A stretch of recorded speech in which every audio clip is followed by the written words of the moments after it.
Only one man will leave the ring alive, and he will be the king of the kickboxers.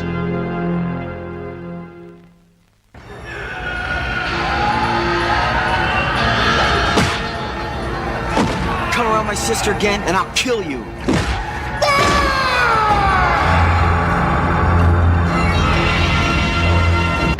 In his explosive motion picture debut, Jeff Speakman is the perfect weapon.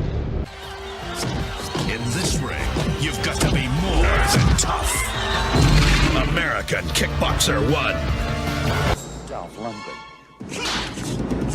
Brandon Lee. Showdown in Little Tokyo. And Don, the Dragon Wilson. Black belt. I don't charge to take out the garbage. Comes the hottest stars of martial arts. Jeff Wincott of Martial Law 2, undercover in the series Night Heat. Karen Shepard, two-time women's black belt kata champion. Matthias Hughes of Star Trek 6, Kickboxer 2, Talons of the Eagle, and black belt. And Brigitte Nielsen of Beverly Hills Cop 2, Rocky 4, and Cobra. Mission of Justice. I think I've had enough police protection. Rapid fire. With the face. It's the ultimate hand-to-hand combat. To the death. Finish him. Shoot fighter. Fight to the death. Heroes don't come easy. Street Night.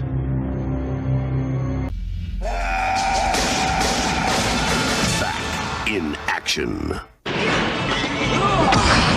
Fist of the North Star. Kenshiro!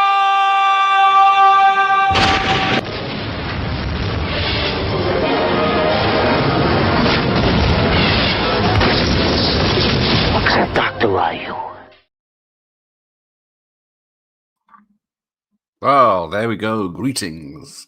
It was a time when all women on screen were strippers, hookers, and or partners, and usually expendable, when convenience stores lost more money from being saved from a robbery. All business was conducted at a strip point. When denim was the only acceptable thing to wear and shirts were optional, when the good cops were renegade or rogue, and all action had no legal consequences. So, there we go. We're back on 90s straight-to-video martial arts movies, action films, action stars, martial artists, whatever. So, yes, this is going to be an early one because there's a lot to get through. I'm going to go through the old list quickly just to give you an idea of what we're doing, and in case you missed the last one. Richard's here. He's reading martial arts, 90s martial arts. Yeah, it's a movie. He's reading a book by Nick DeSemmelin. He was from Empire Magazine. I've been trying to get hold of him. Fletcher's here. China O'Brien. Yep. At least 2 films of that in there. In this list several times. Greetings, Andy. But, so let's do a quick recap. So, from last time's episode, we had... It's going to be longer, Mike. That's why it's starting at 8 and on Saturday. So, Keith Cook. Half of these people I've interviewed. The other half yet to. But Keith Cook, lovely bloke. So, you may remember him from such films as China O'Brien from 1990, China O'Brien 2 from 1990, King of the Kickboxers. Oh no, there's another person. King of the Kickboxers, 1990. And Billy Blanks and Lauren Avedon will be turning up again later. Oh. I'm over here on the left. What do you mean you're invisible? Didn't I say? Oh, sorry, yes. Josh is here. He was going to finish off Harold, but he's not. Sorry, Josh. As usual, I'm alienating Josh, but he's always welcome to me. Then it was John Stamos, which will come out later again, in Born to Ride. Doesn't sound that good, but I'm not seeing it. I got a long list to get through here, Josh. You have to bear with me. Heat Seeker, which I had the first year, was a pretty good one with Gary Daniels, who again will appear later. We discussed that one in the interview. So then he's in Beverly Hills Ninja, that I don't think I've ever actually seen. I'm never a big fan of Chris Farley. I know it might upset Josh, but And Mortal Kombat Annihilation. He's in, and he's in the original Mortal Kombat. There you go. He's playing two different characters in the two different films. So, that was Keith. I think that's Keith. Yeah, that's Keith. Ooh. We'll get to that John Stamos film later. So there's me. Then next up is Gary Daniels. Let's have a look at him in his... As you all know from all these pictures, they all wear the same thing. Denim and nothing else. So there, that's Gary. Still making pictures now. Josh is not a huge fan of either. Haven't upset him too much already. So he has done Ring of Fire, which was, there's a lot of crossovers tonight. He will turn up later. So that's starting, we started in 91 for him. Then we got Capital Punishment. Familiar pose, jeans and a greasy top. Then that was 91. In between, in 91, which I don't think is a martial arts film, but it does have Wings Hauser in it and Alexander Paul. Lorenzo Lamas in Final Impact in 92. Deadly Bet in 92. Which also has Jeff Wincott, which will turn up later. Blood Fist 4 of the 8, I'm going to say there are. Sorry, Josh. That has, Don the Dragon Wilson again. American Street Fighter, 92. So still on the first year here. Jeff Wincott and Brigitte Nielsen in Mission of Justice, which we'll see again later. City Hunter, which we'll see again later. No Jackie Chan list in this. I've gone too long. We got Chris Christopherson, Lance Henriksen, and Kathy Long in Night. A Warrior versus Cyborg. What could be better than that? Which was in 93. Full Impact with Gary Daniels. Oh, we're talking about Gary Daniels. There you go. Okay, Gary Daniels and Chad McQueen. Him from Martial Law, which is on this list, but not a list for him. Malibu Films present. I'm trying to read this. Hard Case. As I was called in school. Then Deadly Target. So yeah, getting into the later 90s now. Fist of the North Star with Costas Mandylor, who went on to do Saw films, and Malcolm McDowell that'll do Anything for Money. Rage. Some of these I've never even heard of. Some of them I need to check out, as I missed out last time. White Tiger. Some of them have some money behind them. We're in 96. Hawk's Revenge in 96. Yeah. When the Hawk Strikes, he's lethal. Cass Magda, I do not know. Then we got Riot with Sugar Ray Leonard. So yeah, lower budget there. Pocket Ninjas with Robert Zazar. He'll turn up later in other films. But where are we? Pocket Ninjas 97. Blood Moon. I can't remember if I've seen it. I don't know if it looks like a werewolf film. I don't know if it is, but there we go. Recoil in 98. Spoiler in 98. No Tomorrow in 99 with Gary Busey. Another one that will turn up all over this thing. Pam Grier's in this as well. Cold Harvest in 99. And finally, with Mike Norris and Bentley Mitchum. Yes, they are related to the Mitchums and Bent Norrises. It's a Delta Force 1, The Lost Patrol. So it's an unofficial Delta Force film. Whew, right. So that's Gary. Then next up is Jeff. Or one of the Jeffs. There's many Jeffs. Make sure I get the right one. Yeah. This is Jeff Wincott. You may remember him from such films as... Bring him up. There we go. There's Jeff. Oh, I thought it was me for a minute. Never mind. Okay. Martial Law Undercover. So Martial Law 2 was Cynthia Rothrock. Unfortunately, she's sidelined in this one as much as she was in the first one. So I think we're already... Is this 90? 91. So I don't know what most of these people were doing in the 90s. It wasn't making films. Deadly Bet, again. As per Guy Daniels. Then Mission of Justice, again. Martial Outlaw, this time, with Gary Hudson. I don't know that one. Yes, we've had a few fireworks on or off. But yeah, bloody Asda. Good evening, friends. Just recapping what we've missed. Jeff Wincott and Open Fire, which I don't think is a Die Hard ripoff. The Killing Man, he's dead on target. I need to start watching all these. These look pretty good, especially compared to modern action films. We got Street Law, which is from 95.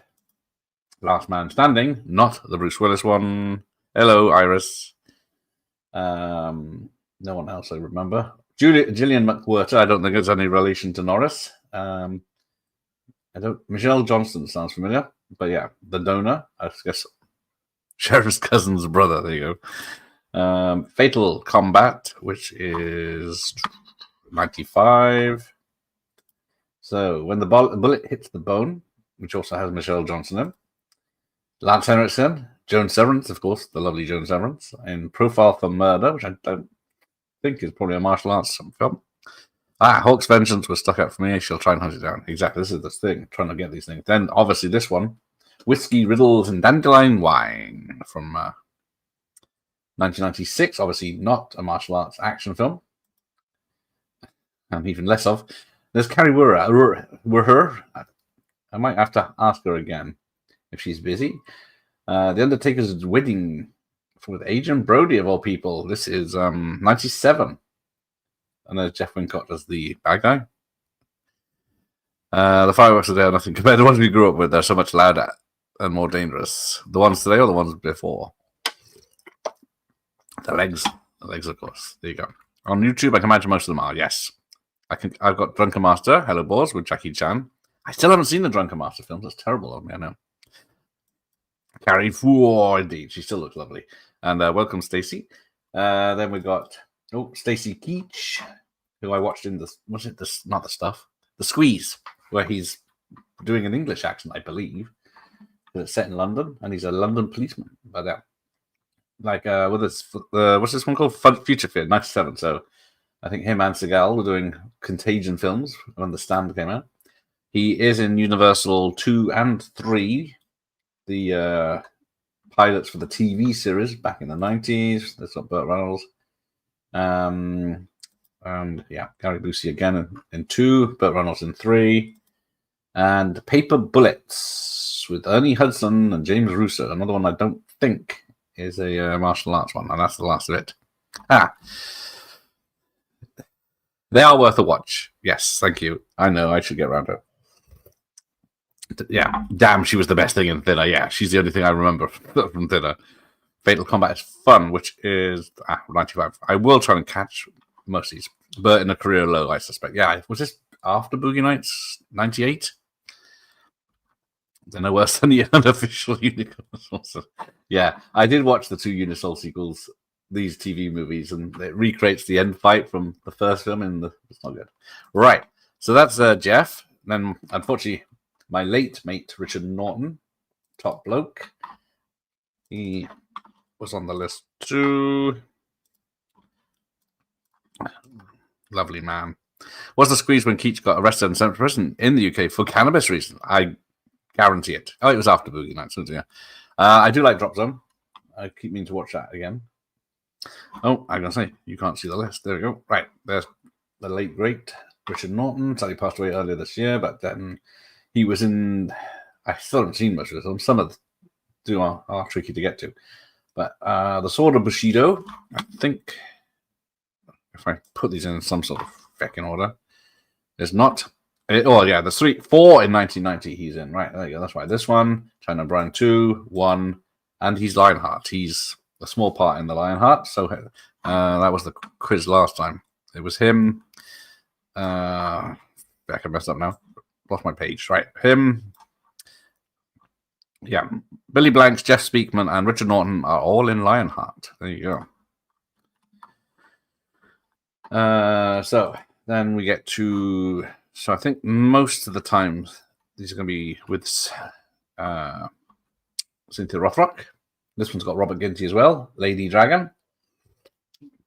From my mate, director David Worth, who directed Kickboxer. No matter what the poster sells you. Oh, Lionheart's getting 4K. There you go. Raiders in the Sun. Looks awesome, but can be deceiving. Then Bolo Young's only starring role, even though he's not in it as the star, I don't think. Ironheart, he might be, I can't remember which ones I watched. There's City Hunter again. Richard Norton was in City Hunter. There he is on the poster. He is in the big fight at the end. She is so flexible. Is that Cynthia? Yes, she is, and still is, if you see her pictures. AWOL to me. Sorry, yes, it's AWOL, it's Wrong Bet, it's all sorts of names, isn't it? Yeah, Richard Norton's in Lionheart, Billy Blank's. They're all like Richard Norton. Damn, I can never remember which way around it. I don't know. Yeah, I can't remember now. But yeah, all three are in it, but you don't notice them. I think Richard Norton is fighting Goliath in the video that they show people about Goliath. So it's on a small TV, it's grainy, and you can't really tell. But I think Jeff Wincott's in the pool fight. But yeah, there you go. Rage and Honor 1, Rage and Honor 2. Then just Rage in 93. So yeah, Rage and Honor 2 and Rage are in 93. Can't see whose names is in there, but anyway, William Forsythe and Direct Hit. More of a George Segal's in that one, but yeah, more of a thriller. Then we're in with Cybertracker, where he's the bad guy again against Don the Dragon Wilson. Then there's Tough and Debbie with Billy Blanks, who will be appearing later, and Don the Dragon Wilson will be appearing later. Then Under the Gun, which is a Aussie set thriller, a bit less martial arts, but it's a very good film. One of his he produced. If I tried to do the splits, like Cynthia would be like Woody at the end of Kingdom. That is exactly the way I'd be crippled. Yeah, that's it. Lionheart was also known as AWOL and Wrong Bet and Leon, I think, in some countries. Leonhardt, yes. It's such a confusing film, that one. I can't remember. I did interview David Lettich, who produced it or directed it. I can't remember. Yeah, I think he directed it. Yeah, there was no particular reason apart from international people changed the name, whether he had anything to do with it or not. Then we get The Life and Death, which is 96. Dudikoff, who will be turning up later in a I can never remember which one of these is the executive decision ripoff. It might be this one. Then he's in Mr. Nice Guy, fight at the end again. Black Thunder with Dudikoff, another plane-based one. Yeah, Norton was great. Nicest guy ever. Except for Josh. But yeah, he was always had time for people. Right, I think that is it. It's just Black Thunder in 98. So that was the last one he did in film-wise. So there's that. Right, who's next? Now it's Lady Cynthia. Let's hope Jeff's not here to talk about her. We'll never get him off. Ooh. Right. Image. Oh, shoot.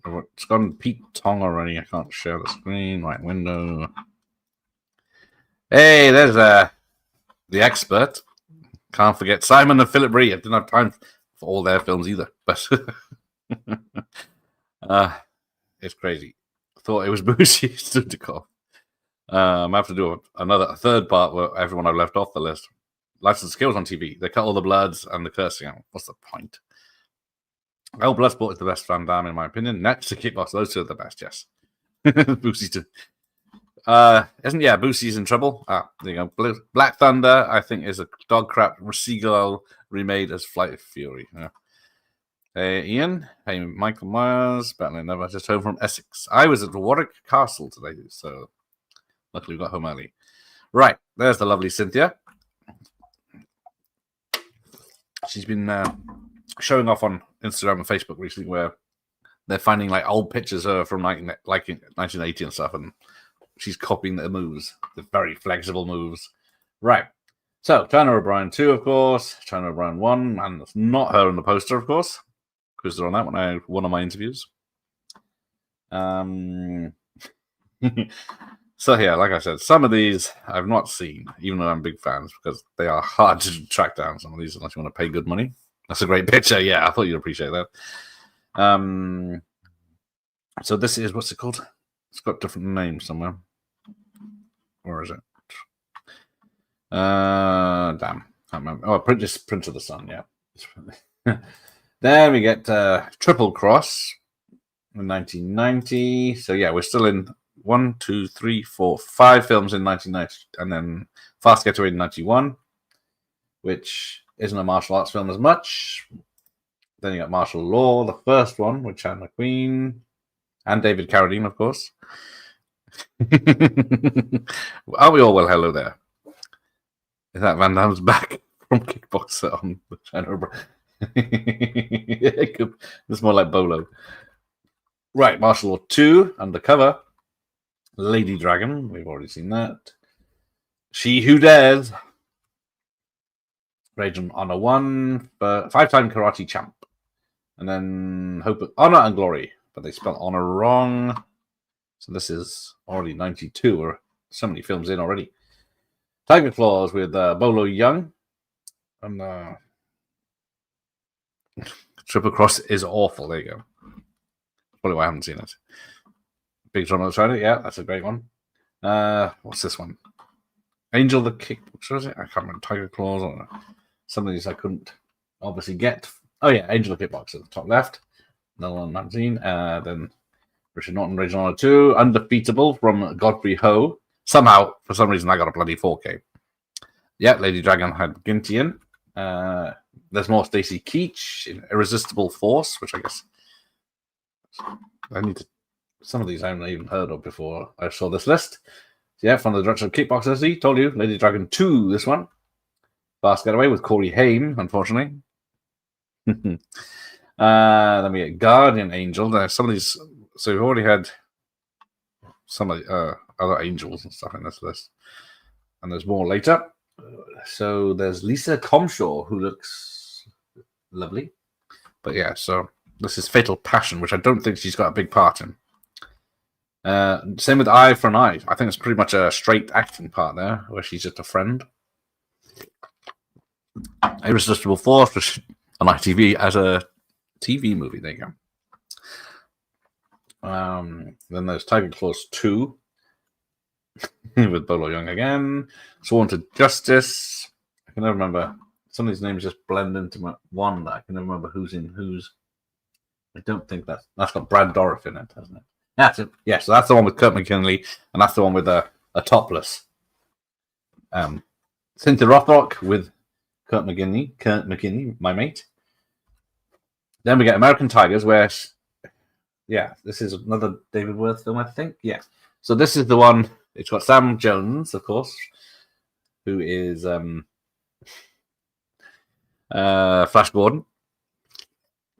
Then it's got Don Gibb, who was in Bloodsport 1 and 2 and Nerds. And then in Cynthia Rothrock plays a woman called Cynthia Rothrock. Oh, I fell on the keyboard. Topless added to the ones. Yeah, Unbreakable gets a 4K, but yeah, that one doesn't. Return of Michael Myers, yes. He was missed yesterday. The film was too tame for him, I'm sure. But yeah, she is playing a person called Cynthia Rothrock who comes into... These guys are training for a big mission, and she comes in and fights them for a test. And then buggers off. So she's in it 5 minutes.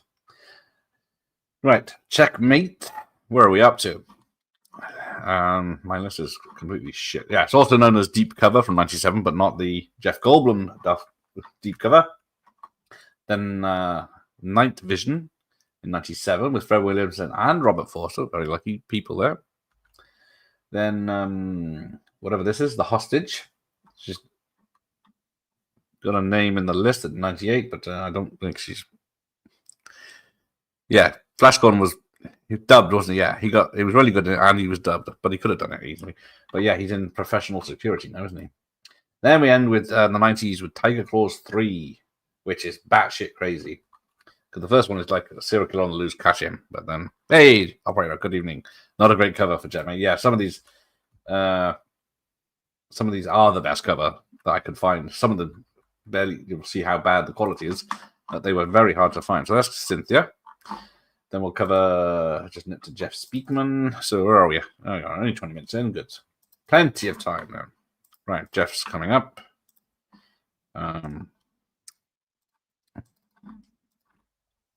Okay, Fred Williams, that's him. Sworn to Justice is on Daily Motion. Right, Jeff Wincott in denim and topless. Naughty Mr. Sheep, yes. Cynthia still looks good, yes. So Jeff met her this year and had breakfast with her, went into a hotel room when she had to leave. He was very lucky. Some of those covers are shite. But yeah, wow, a lot of these covers are shite because some of these are first VHS rips on DVD. So we got Lionheart, of course. Right. So that's his first big role, The Weapon, as in The Perfect Weapon from 91, which I think the first three. So that did well, but for some reason, from Mark DeSalle, directed that, who claims he directed Kickboxer, but he didn't. Then we got Street Night. So you might recognize some of these posters from your video stores. And The Expert. Unfortunately, this is the time of the start of the straight to video. Perfect Weapons. Pretty good. Yes, it is. It's a damn shame. He should have done better.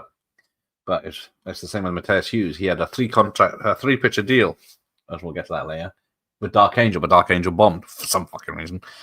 There's so much quality back then.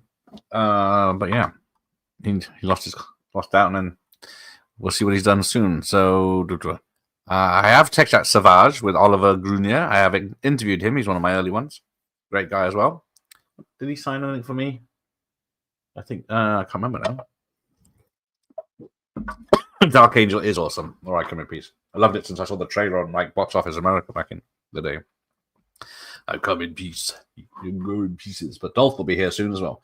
So we've got Ron Silver, token bad guy and everything. I'm guessing he's not the partner in this. In Deadly Outbreak. I'm guessing, yeah, the fear is spreading. I don't know anything else.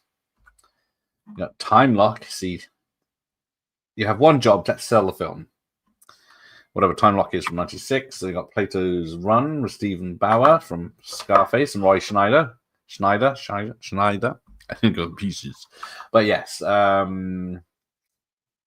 as we saw, Executive Target the other day with Roy Schneider doing in the 90s. Then we get Scorpio 1. There's no name on that one. Land of the Free with William Shatner. So, got to see this one. So I'm going to have to go through this list for watch all these in November. Memorial Day. There's only one man you can count on when the final countdown begins. Looks like he's running away, though. So that's Memorial Day 98, and then Running Red with Angie Everhart, who what was she in the other day? Something we did. I remember. I think she's appearing in all this, but that's Jeff Speakman. Oh, here's my old mucker Matthias Hughes coming up. Luckily, these are in alphabetical order, so it's easy. When I don't mess up, right. Deadly Outbreak is a speed riff-off bit at the end where the bus crashes into a plane at the airport and Speakman finally does his speed thing. Bless him. Yeah, Speakman was supposed to be in Speed, but because of the bombing of his films, they cancelled it. There's Matthias. Not that you can see him. Here he is. In not denim, but still topped up. Got a few books out if you want to check out his history or check out my interviews. I had him and Kurt McKinney on one episode, so that was good fun. There's like a piece. It's not a close encounter, it's the last. But yeah, Matthias is working, trying to get a sequel out. Don't know if it'll have any involvement with Dolph. Right, we got John Saxon, of course. Christopher Mitchum again in Aftershock. But there's many films called Aftershock. Is Matthias what real men should look like? Yes, he's not on his Sawyer break. Kickboxer 2 from the writer of Blade 2, so I think it's David S. Goyer. So Matthias is one of the bad guys in there. It's what we all look. I'm assuming Michael Myers, Operator Franz, Josh, everyone looks like this because I've never met you. I'm assuming you look like 90s action heroes. Because, yeah, he's in Kickboxer 2, he's one of the bad guys. Diplomatic Immunity. Nothing to do with anything else, but yeah, because these posters are so piss poor quality, it's hard to tell much about them. Of course, yeah, I thought so. Some awful photoshopping. Yeah. What the fuck are they doing? I don't know who those people are. Right.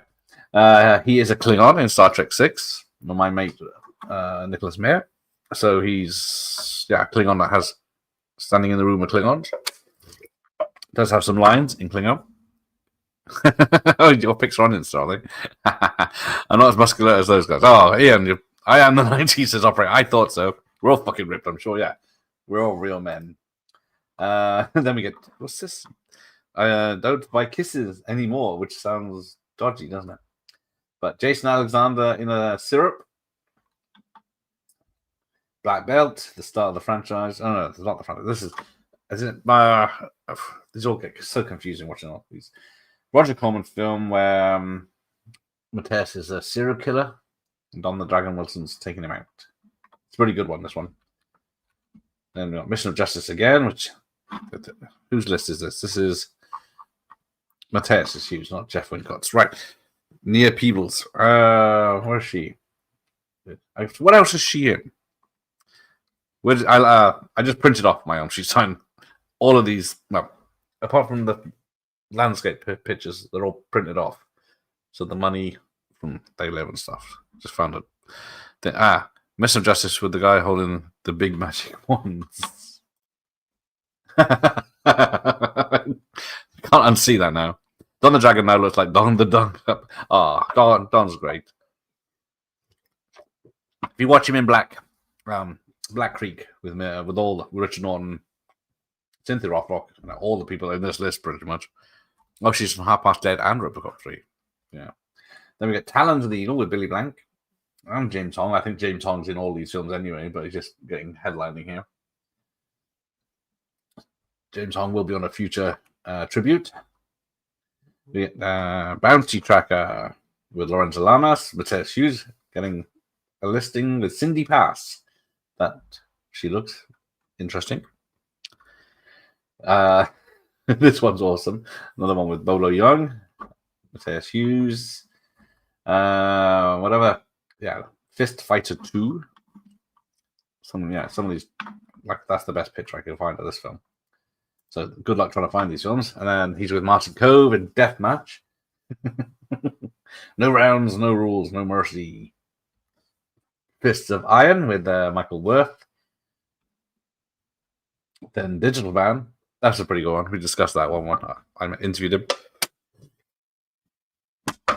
Oh, she's a lot of vagina. That's why I recognized her. Cyberzone with Mark Singer.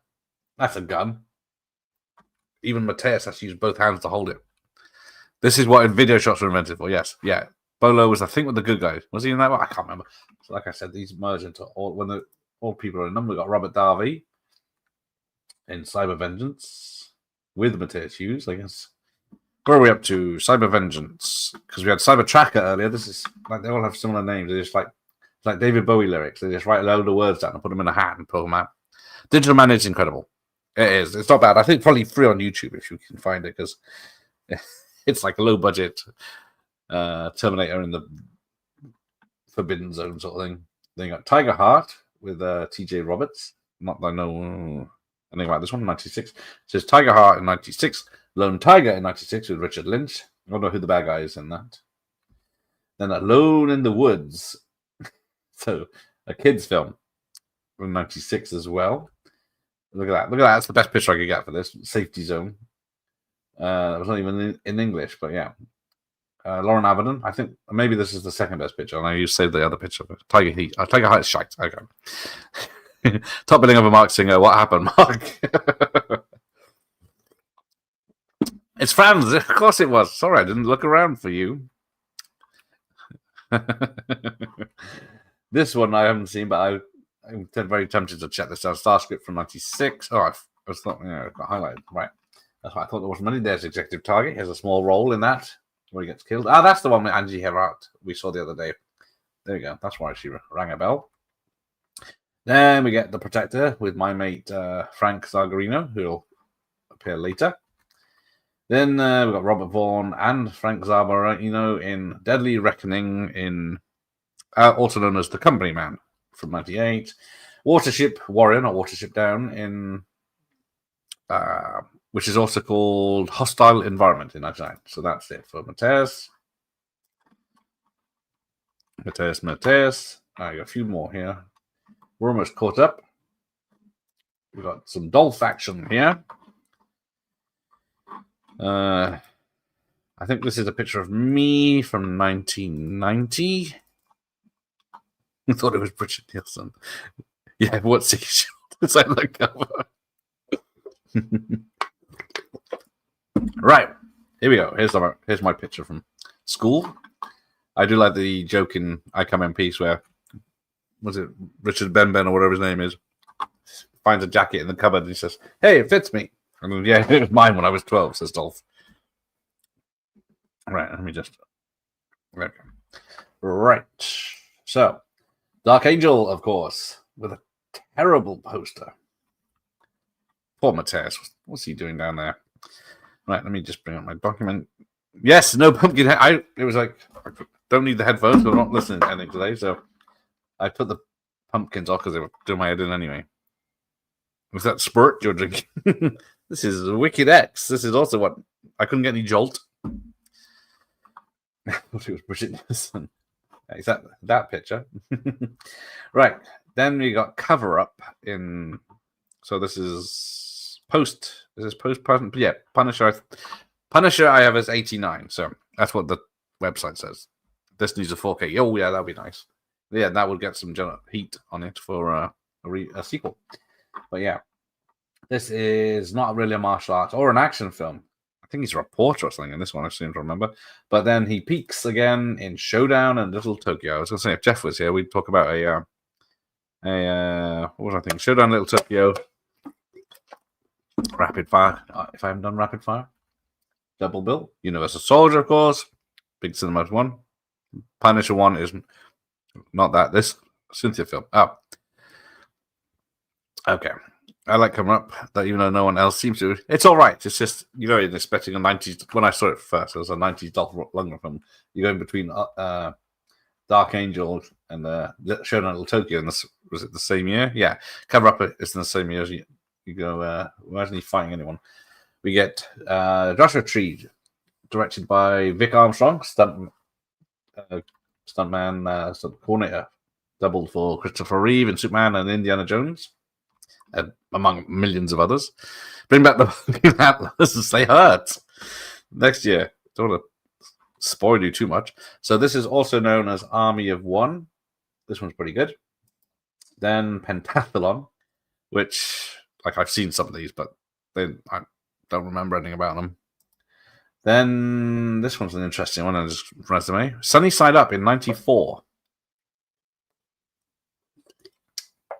I think it might be a German film or something. Right, then get Men of War, Back in Business. If Hardcut Vodka actually eventually comes to the UK, there might be a slim chance of getting him on. Watch Pentathlon the other day. Is it? Yeah. I remember it being dull, but I don't. They hurt me. They hurt my feelings. It's the difference. These things are hurting my physically. Of course, everyone remembers him in Johnny Mnemonic as a sort of preacher man, not the dolphin. Hidden Assassin with Silent Trigger. See, this is where is this the one? Yeah, this one looks awesome. Is this the one where it's like set in one building? And it's like a rundown building, and that's where 90 minutes of the film takes place. Someone tell me if I'm wrong. Men of War is good. Men of War kind of film, it has that look. Where's that? It's the Dimension Films. It could be 90s canon, which is not canon, isn't it? Johnny Mnemonic is toss. Yes, it is. I give it a chance every so often and instantly regret it. Then we get the Peacekeeper with Roy Schneider again. So this is 90s. This is 97. So I think Roy needed money back then.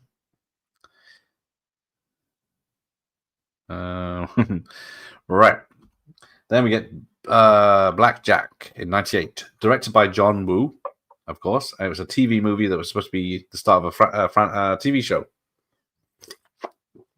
where he throws cards around as weapons and stuff like that. That's why it's called Blackjack, but neither John Woo or Dolph can say that one. Who's in there?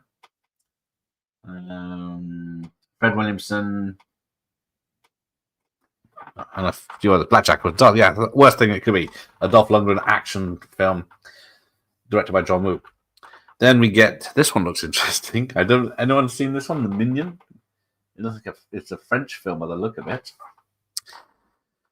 The exclamation after John Woo makes it sound like they were surprised John Woo agreed to make it. Good evening, movie fan. Dull and forgettable, which for a 90s thriller when they made these things about us. Sweepers in 98.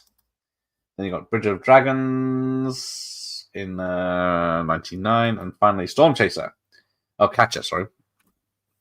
Which I don't know if it's another executive decision ripoff, but someone will tell me. Oh, Jack, yeah, that could be Blackjack Friends. That sounds familiar. Right, you got one more from last time, and then it's only a short one this time. Unfortunately, very badly. It's a short one, which is a damn shame. It's Brandon Lee. No Rocky. Well, this is 90s. They're 90s output for all these people. So you got the lovely Brandon Lee. Everyone loved him. All the stuntmen I've interviewed have worked with him. Said he was the nicest guy ever and all this business. And was a lot fitter and faster than all the stuntmen. I love the Lactose Intolerant, the action movie. Timestamp for Sworn for Justice, Michael Myers. They were getting pretty bad at this point, right? Yeah. So apart from peaking already, because his was it Laser Mission or something he did in the 90s. Is that in the 80s a James Bond type film that's quite bad? Yes, rest in peace, Brandon Lee. Rapid Fire, one of my favorite of his films. So he's on those two, and then The Crow. Crow's great and all, but I'm gonna watch this one's done by my mate Dwight H. Little. So yeah. Right, we can begin properly now. Isn't that fun? So that's a catch-up of what we missed last time, just in case. And today we start with... We'll need a toilet break in a minute. The Crows, actually, yes. I won't watch the Crow remake. I used to watch these films and think, I'll give things a chance, and that was 5 years ago. Now I can't be bothered. They're not even that good as 5 years ago. Right, so, Lauren... One day, maybe a guest. He said yes. It's like all these people I ask, I get a reply, yeah, sure, I'll do that. Yeah. Like Don the Dragon Wilson from 2 years ago said yes. But yeah, she say, okay, that's it. Great. What day? Ghost me. Right. And then one day you ask again and say, oh, yeah, okay, let's do it this week. Like, oh, shit, I'm not ready. But anyway, that's my problem. So that's probably why they get one interview a month, if that. Couldn't find a topless one, so. He's wearing jeans, though. So, let's start with Blood Brothers, or as you may know it, No Retreat, No Surrender 3 Blood Brothers from 1990, which stars... so Lauren Avedon's in No Retreat, No Surrender 2, but has different characters from No Retreat, No Surrender 1. And there's no Bruce Lee's ghost. There's Cynthia Rothrock and Matthias Hughes, but that was 80s. Oh, yeah. Definitely try The Crow. Yeah. Actually, you should watch The Crow on, October 30th? Because that's when it's set. It's set the day before Halloween, but you could watch it quick now if you want. Yeah, this one has Keith Vitale, who'll be turning up later. He's in his own set of films as well. This is they're two blood brothers, as it says, but they don't like each other until, of course, they fight. Then we get the King of the Kickboxers, which is the one with Keith Cook, who we started off the show off. And this film is mad. It's a cross between Karate Kid, Rocky, Kickboxer, and Bloodsport. It's a mental film, and I, for some reason, never saw it until last year. Because I never fancied it because of the poster, because they were in the fancy dress. King of the Kickboxers is Ace. Yep, the only No Retreat, No Surrender sequel I saw was King of the Kickboxers. But yeah, 3 No Retreat, No Surrenders. Yeah, can't remember much about the first one. It's got Kurt McKinney and Van Damme in it, which is 80 minutes of amazement. Second one's good because it's got Matthias Hughes and Cynthia Rothrock having a fight. And it was Matthias' first film, pretty much, and he was not much of a martial artist back then. He was strong and all that, but then he had to learn martial arts for the film, as you'll find out in his book or my interviews. Yes, I got Kickboxers. The Crow's all right. I enjoyed Spawn better. Yeah, that's got Carrie Werner in as well. Oh, no, it's got Melinda Clark in it, isn't it? Also done an interview with Richard Gabay this week, if you want to see that. Yes, there's 2 cuts of the first No Retreat Surrender. This is what I found out. My VHS is a completely different cut to the Blu-ray, which I've done a video on. But yeah, the whole middle section is completely in a blender, and it's got extra scenes on it. It's batshit, yes. It's so batshit. I love the fighting. Exactly. I'll have to do a watch by then. If Sid's still here, we'll see if we can set that up. Enjoy parts 1 and 2. This one's not as good. The fighting. Oh, sorry. No Cheat 903 is not as good because I thought we're not rushing through these now. May have an intermission though. Yeah, this one's not as good because they don't really get together until the end. It's all the dad gets shot by spies and they have to investigate, and one goes rushing in and the other's a bit more careful. But yeah. Hated Spawn effects were awful. It was one of those films that was like the most special effects ever when it came out. The UK rental of VHS app, No Cheat No Surrender, felt like a work print that wasn't finished yet. I saw that so many times. I could start putting down my signed. I got King of the Kickboxer signed by Keith Cook. China O'Brien 2 signed by Keith Cook. American Ninja from the director Sam Furstenberg. Dark Angel signed by Matthias Hughes and all sorts of stuff like that. Because I'm very lucky. Yeah, the effects were good for the time. Ooh, almond milk. You wouldn't know, hey, Dead Punk wasn't a fighter watching Black Belt. Yes. He learned very quickly, and I think he learned in Thailand when he was making No Cheat No Surrender 2, so he had a bonus of being brutalized. It's Honor Glory, but without any charm to it. There you go. So, yeah, King of the Kickboxers. Amazing film. It's got a great soundtrack as well, of course, as you'd expect from one of those martial arts films with a montages. Right. Then we get to the fuck is this? Fighting Spirit. Like I said, I got the best posters I could. Don't shoot the messenger. Right. Right. So I will do a quick description and see who else is in it. Oh, not a TV series. 92, there we go. Billy is a young fighter whose sister is blinded after a near grape soda. When she learns she needs eye surgery, he's going to compete in legal street fights. So there you go. Lauren is the only one, apart from a goon, that has a poster.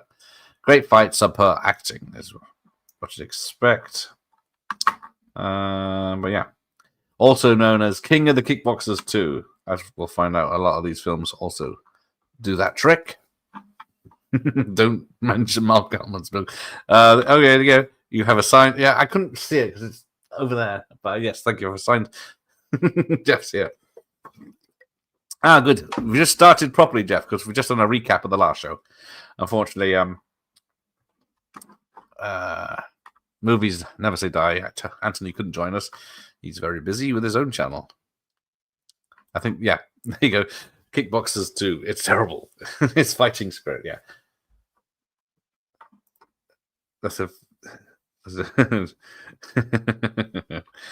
I'm not watching. Right, evening one. Yes, Kung Pao, also Kung Pao, Epic Kung Fu. There you go. So, let's see what else he's done here. We have Operation Golden Phoenix, James Hong, of course, and Karen Shepard. And it's a Janelle Mary film, who's done a lot of these films, but he also produced and directed this one. Does anyone know Operation Golden Phoenix? Let's have a look while I bring it up and see what it's about. It might be a martial arts film, I'm guessing at. Right. I will mention he was in 3 episodes of Baywatch as well. Fighting Spirit, done. He was in Thunder and Paradise, there's 2 episodes. And he's in Operation Golden Phoenix from 1994. Which has a kickboxer who's how to protect half a valuable medallion, but an evil warlord and another kickboxer are determined to have it no matter what it takes. So Al Waxman from, Cagney and Lacey. That's about the only name I can see. Do films really get this bad? Apparently, is one of the reviews. A kickboxer, yeah. That's about all the interesting stuff about that one. don't know if anyone knows this one. I've never read an Impact magazine, actually. So it's terrible to say that. Yeah, we mentioned Sworn to Justice and why it's so popular. Yeah, it looks like his leg's amputated. Oh, have a signed picture. Oh, get a poster next time. Nice. Was James Hong ever not in a film? Exactly. The man's 90 something and he's been still making films now. And he makes 10 a year at least, I would imagine. All these kind of films were covered in there, unlike other bags like Empire, yes. Only pretty much cinema releases back then. But yes, moving on to Don the Dragon Wilson with his long hair period and Anthea Massey, who looks lovely. So this is straight to video by the look of it, 95. Scientists bring virtual reality characters to life. Two of women who from the cybersex game side. The third is a warrior who wants to unleash the rest of the bad guys from the virtual reality underworld. A border cop must defeat the virtual reality warrior while learning to relate to one of the cybersex babes. Sold. I don't know who's who in this, but who else? Michael Dorn is in this. Rip Taylor's in this. Let's have a look. Lauren Avedon is only a small part in this as Parness. He's quite down the list, so I don't think he's more than a small part, as it were. There you go. So that is Virtual Combat. Yeah, they're actually sci-fi GP. Yeah, he's got a full room of stuff he stole from Cynthia Rothrock's hotel room. I remember Kung Pao. Is that the spoof one? It's all right. It goes on a bit too long for me. Yeah, I keep missing the martial arts events. I was so tempted, but I couldn't get there. I didn't have a car this year. Don has not been covered at all. Billy Blanks, Keith Vitale, Daniel Bonner. No, he's coming up. Spoilers, but yeah. So that's that one. Rumble in LA. I think we'll just skip past this one because it looks like a video game from the time. Fine. I gotta know. So Rumble. This is the point where it has different fucking names, and I didn't write it down. All right, moving on. Hang on, let me take my document. Virtual Combat is also known as Grid Runners, and Rumble in LA is also known as Carjack. Hang on, Carjack has a 7.5, which is very long. Lee is a young martial arts expert who works as a mechanic at a workshop for his uncle. When his family becomes socially ill, Lee needs some money and participates in fighting. So there you go. Directed by Conan Lee, written by Conan Lee, stars Conan Lee. Anyone know who Conan Lee is? It's got George Chung in it. Rochelle Ashina, sounds familiar. Leo Fong. But yeah, looks like Al Pacino. Yes, he does. And Chris Penn. Yeah, the other one looks like, I don't know who their top guys. 7.5 and 10 votes, exactly. She's back in the UK May. Maybe I'll get to that.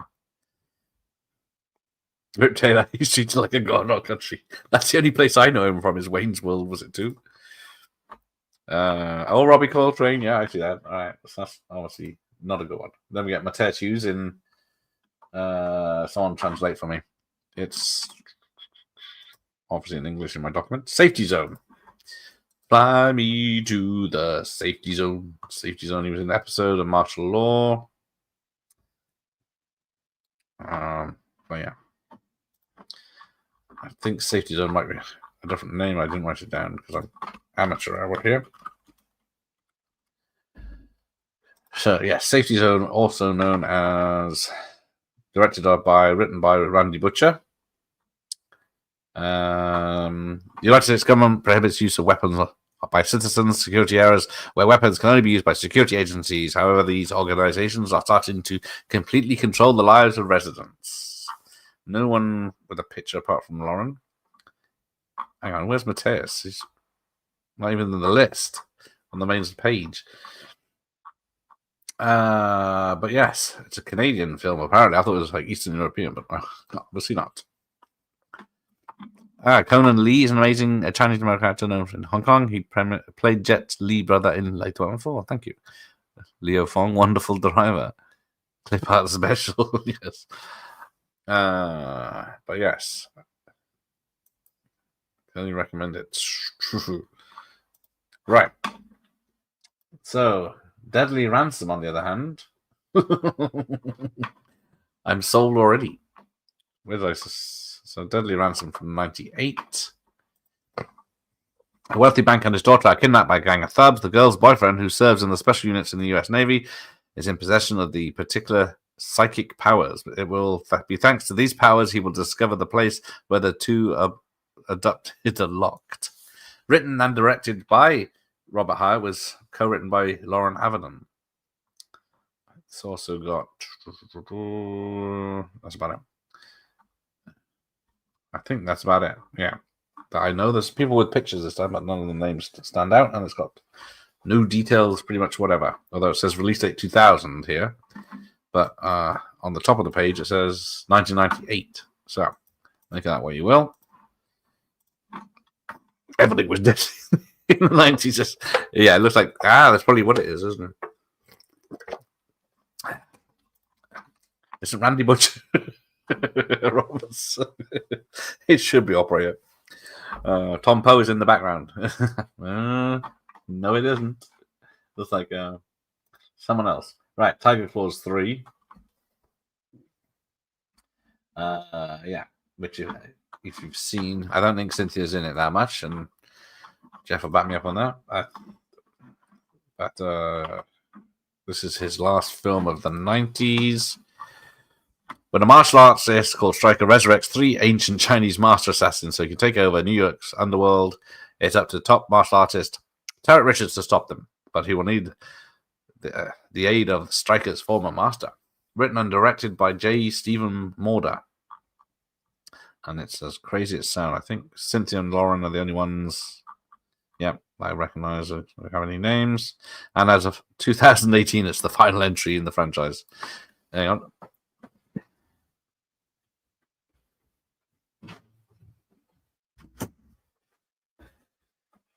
Right. Shut the door for peace. There's one where Cynthia was pregnant. That makes sense. She's only in a bit, but she's pregnant. Mike knows as well. Everyone except me, by the look of it. Is that Steve Buscemi?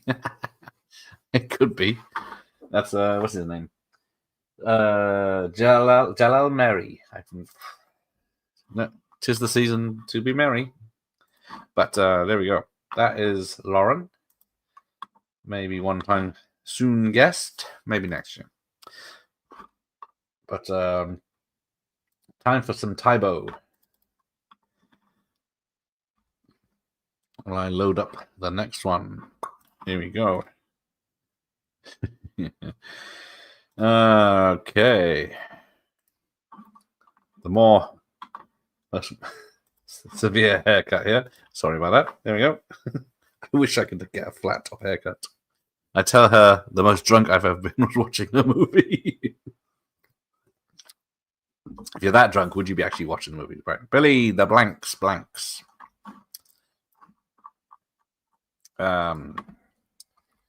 But yes, I got a few of his typos. I did get some of the DVDs back in the day, but just too lazy to ever do anything. So let me bring this up. He's still doing Tybo, so he'll be doing quite well. He is in an episode of Muppets. Did I see there? Muppets Tonight as a dancing Muppet. Right, so where do we start with him? He is in Blood Fist, which is in 89. He's in Tango and Cash and a Prison Thug. So, but we will start with China O'Brien 2, where I think, Keith Cook brought him in because they're mates. And then, this one's got a good list. Right, there we go. China O'Brien 2. So, came in to do a favor, shot a bit in a background, a backlot of back street of LA, apparently. Me and my mate did vodka shots every time she kicked and punched someone. Lasted 5 minutes. It looks like an anvil, it is. Yeah, Steve Buscemi is a real hero. Yeah, he was a fireman before he did acting. And then on 9/11, he went back to his old fire station and worked for like 2 days straight without a sleep to help people.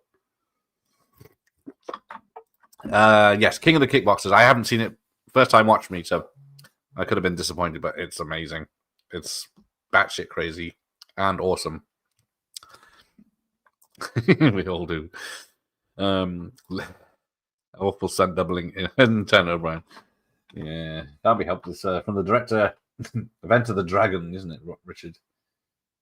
Robert Clowes. But yes, he's in out. Billy Blanks is in Lionheart, King of the Kickboxers. There he's on the cover. But yeah, a cage fighting film. Absolutely amazing. But yeah, it does have Keith Cook and everyone. And then we'll get to Time Bomb. This, Billy does do other parts. So he's Mr. Brown. Oh dear. In Time Bomb, which I still need to rewatch. It's got Patsy Kensit and Michael Biehn. But I remember being very disappointed with it. I don't think it's much action. It's more of a drama and a thriller than an action film. Eddie is recognized on TV after rescuing a woman and a baby and must uncover the truth about his past while evading deadly agents. Written and directed by Avi Nesher. That's have Tracy Scoggins as well, but it's, yeah. He's got a secret past life that he doesn't know about, basically, when he's obviously a very tough man, CIA agent, spy sort of thing. It does have female topless nudity, female full frontal nudity, sex scene, breast sucking, and payphone, if you are interested. But yeah, the studio wanted Chuck Norris or Van Damme to play him, but the director fought to keep Michael Biehn. I need to get that a rewatch. Gets a tits. Why don't you? Yeah, Time Bomb. It's just okay, is it? I don't think. That's it, Bloodfist. Yeah, Bloodfist in 89, Tango and Cash. I said that. It's Patsy naked in it. That is I think so. Yeah, Time Bomb is a mess, but watchable. Yeah, see, that's the trouble. I think it's not. Because it was out at the time of Terminator stuff, they put a lot of emphasis on that, as you can see in the poster. Right, he's in Last Boy Scout. He's right at the beginning. He's the football player that ain't life a bitch. Boom. Oh, hold up. What's Josh got to say? So yeah, we can ignore that one. Whatever this is, The Master with Jet Li multiple times. It's from director Suhak. Is it Suhak? I'm terrible with names, even English ones. He is Black Thug, uncredited in this. So moving right along.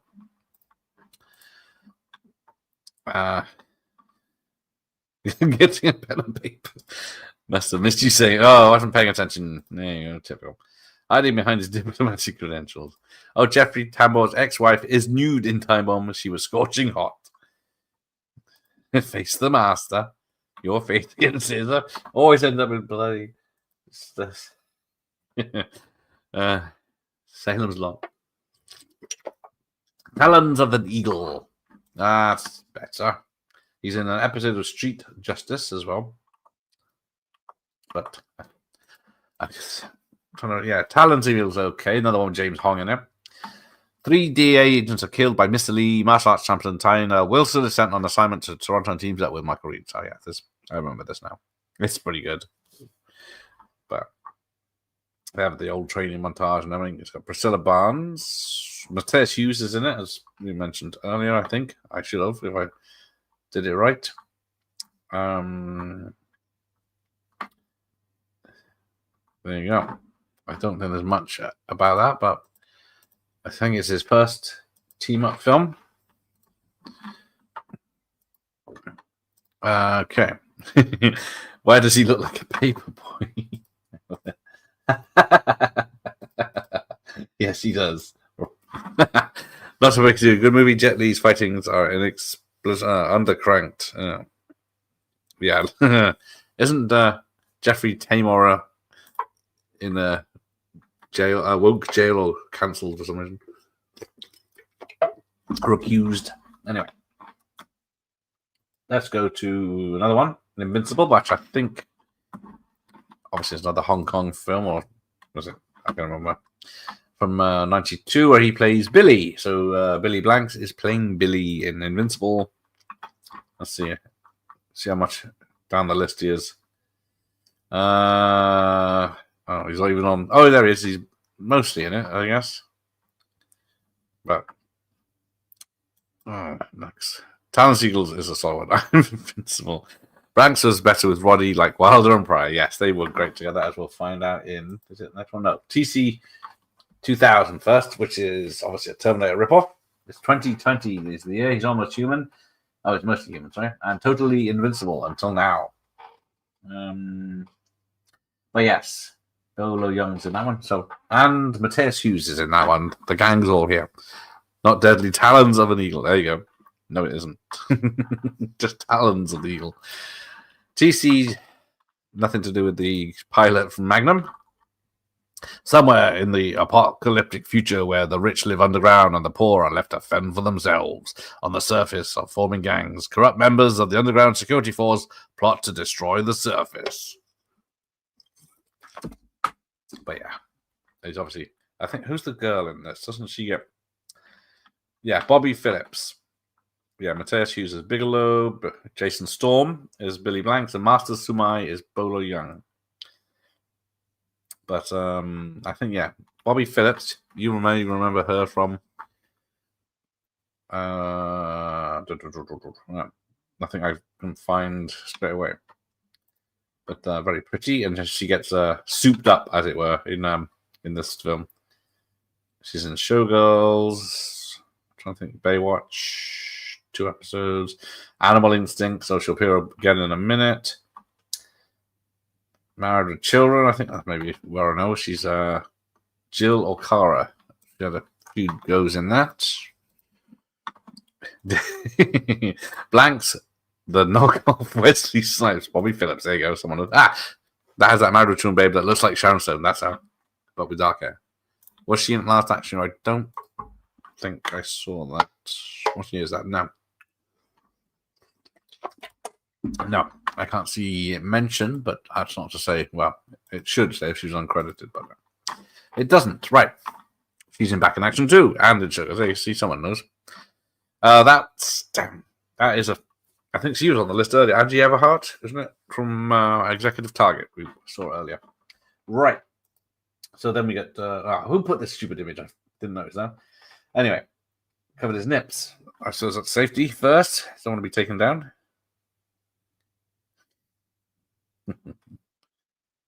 Right.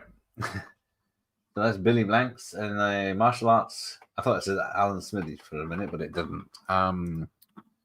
So where are we? This is Showdown. Oh, every time I hear Showdown, I see Bill Murray with wild hair in the bowling film. Right. An ex-policeman, school janitor, Billy Blanks, shows new student Ken Scott how to defend himself from a martial arts bully. From the director of Best of the Best 1 and 2. So the lovely lady. Oh, it's got Christine Taylor, Mrs. Ben Stiller. Kilpatrick's in it. And Brian James is in it. James Lew is in it. And there we go. So what did I say it was? Ex-policeman, but now he's the school janitor because he probably had bad days. Oh, Josh has seen this one. Showdown, he plays like a janitor. There you go. Why do I bother? I don't need to look things. Oh, Brian James is the principal. Damn shame we lost Brian James.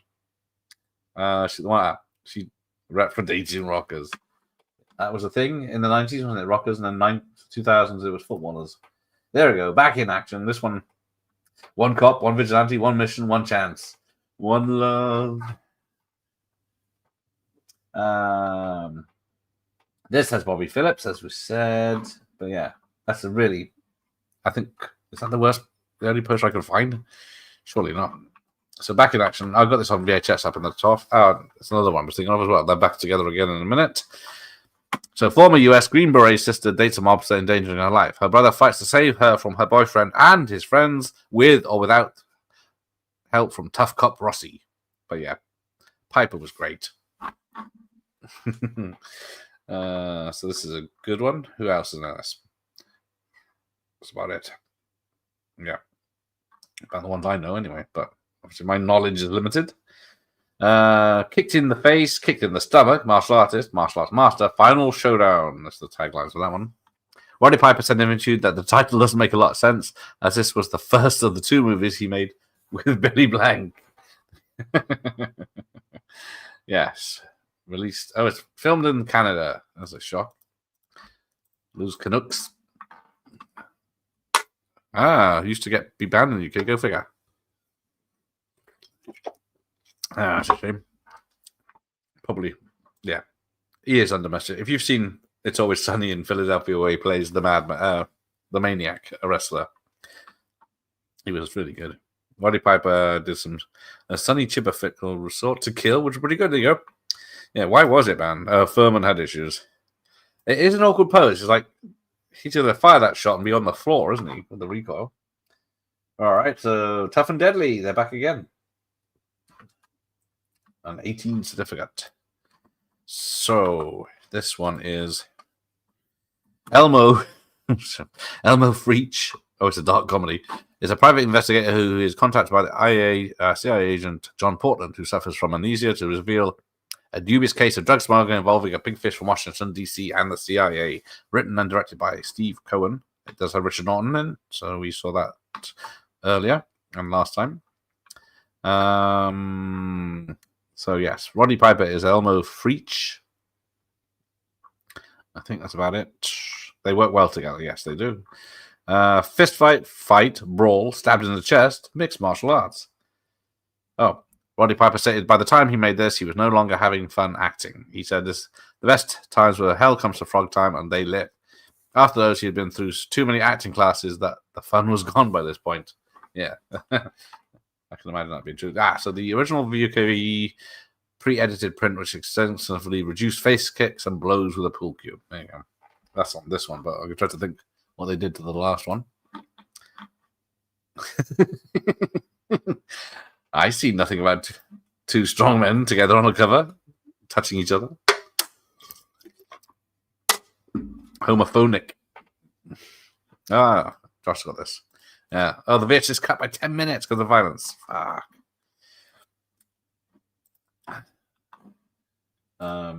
Right.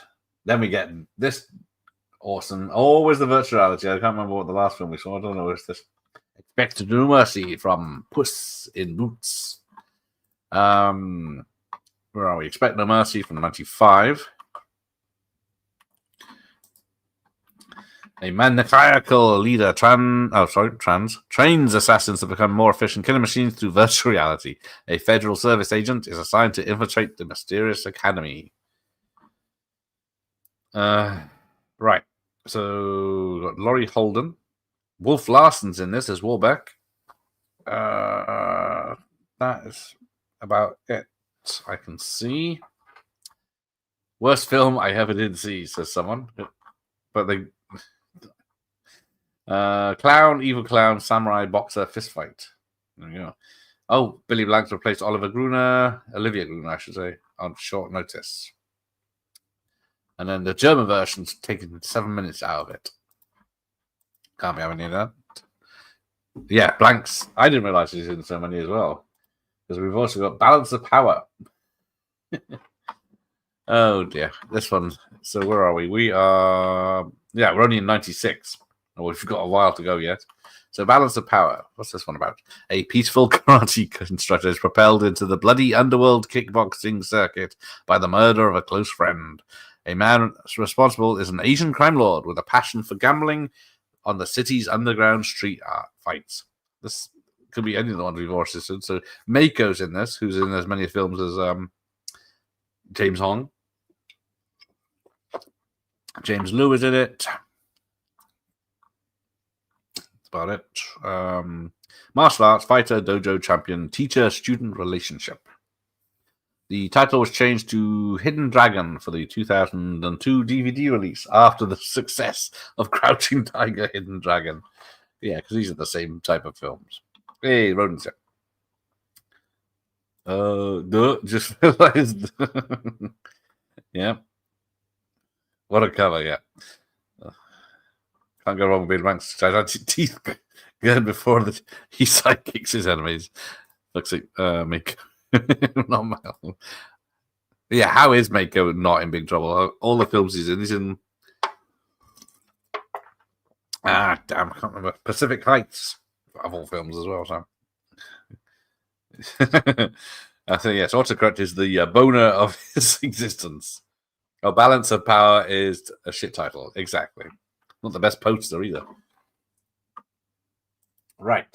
And then he's in Kiss the Girls. I didn't recognize him in this, as he's the instructor.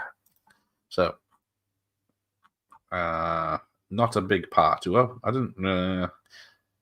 So a lot of people in this: Mina Suravi, Brian Cox, Jeremy Piven.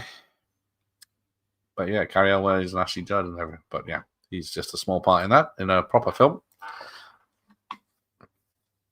Jack Palance bows to no one. That is true. No, he's not in Bloodsport. It does look like him. It's not him, though. I don't think. I did. Yeah, no, he's not in that. He's in AWOL for a bit, yes. He used to like the Alex Cross books. A bit mainstream, yes. That's what I was trying to think of. It is a decent movie, a good side serial killer movie from the 90s. Well, Ian's seen it, but has he seen the sequel, Along Came a Spider? But it's based on a book, so it's a different story. Not really a sequel, just has the same characters.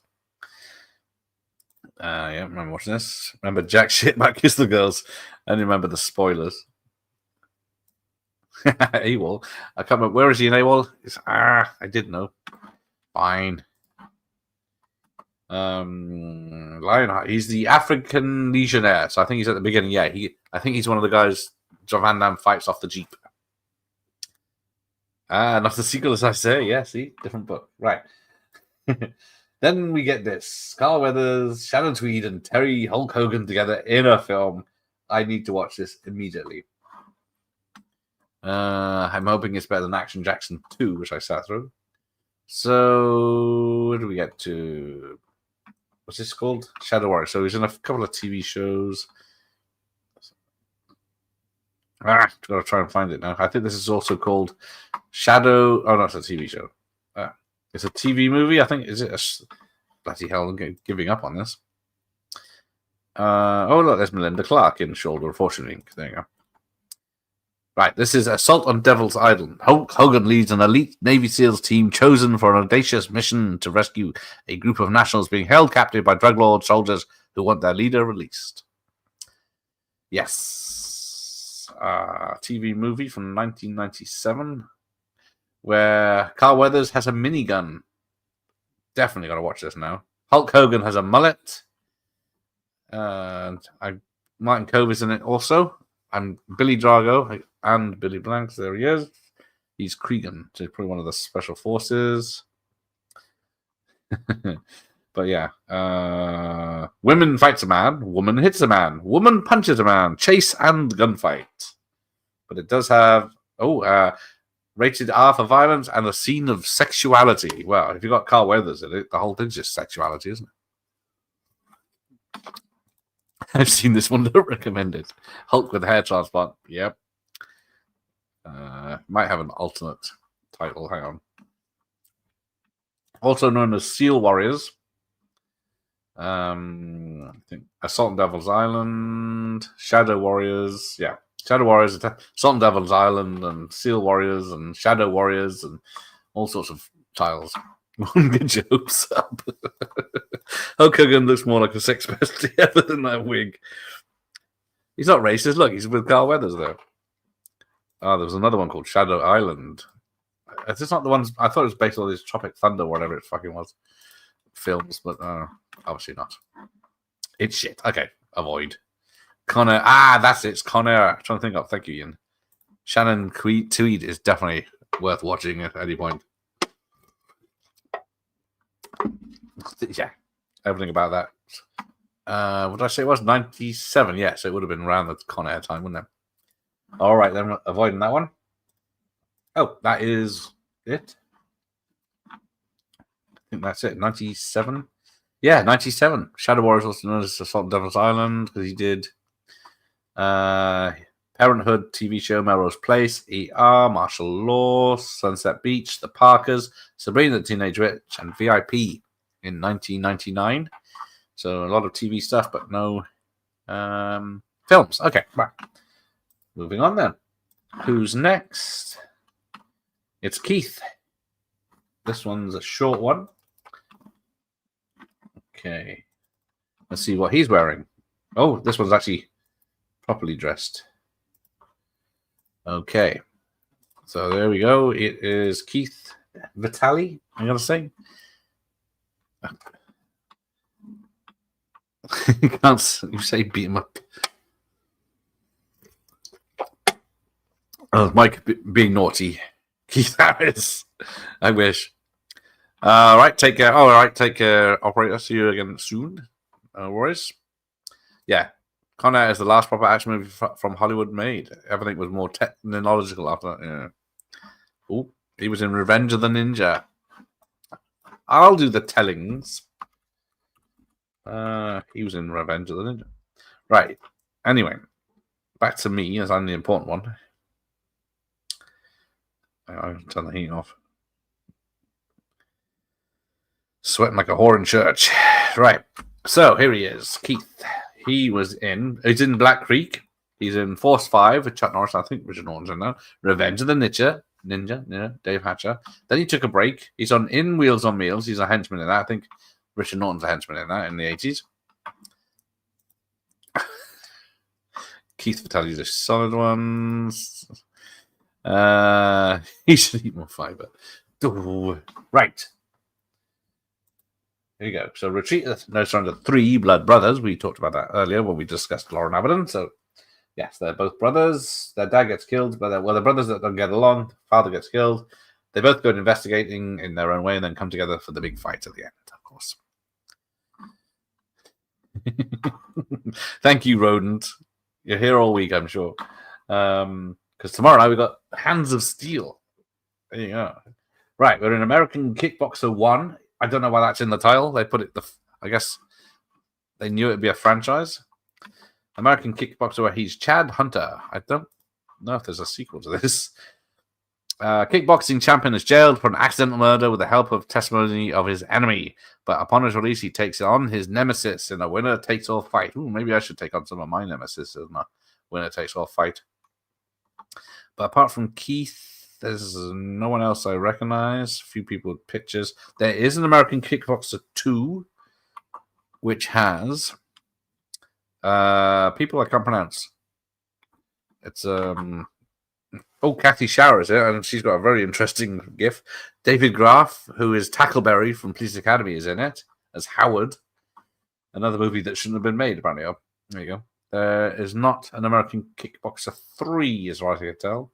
First role and only nude scene of Jennifer Jacob, the naked girl in the jacuzzi kissing Evan Lurie. There you go. Also called American Kickboxer 2.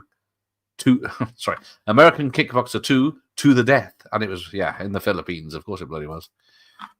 Right. Yeah, oh man. All the sequels that follow John Culver there with different actors taking the leads. Yes. Stick a name on it. So you got American Ninja crossed with American with Kickboxer. Let's have American Kickboxer number 1 and start a franchise. But yeah. Let's have a look. It's American Kickboxer 2 is not a sequel to this film. It's just usually titled To the Death. There you go. Is Josh still here? Because we are doing a Hallmark Christmas film this year. Fuck. Right.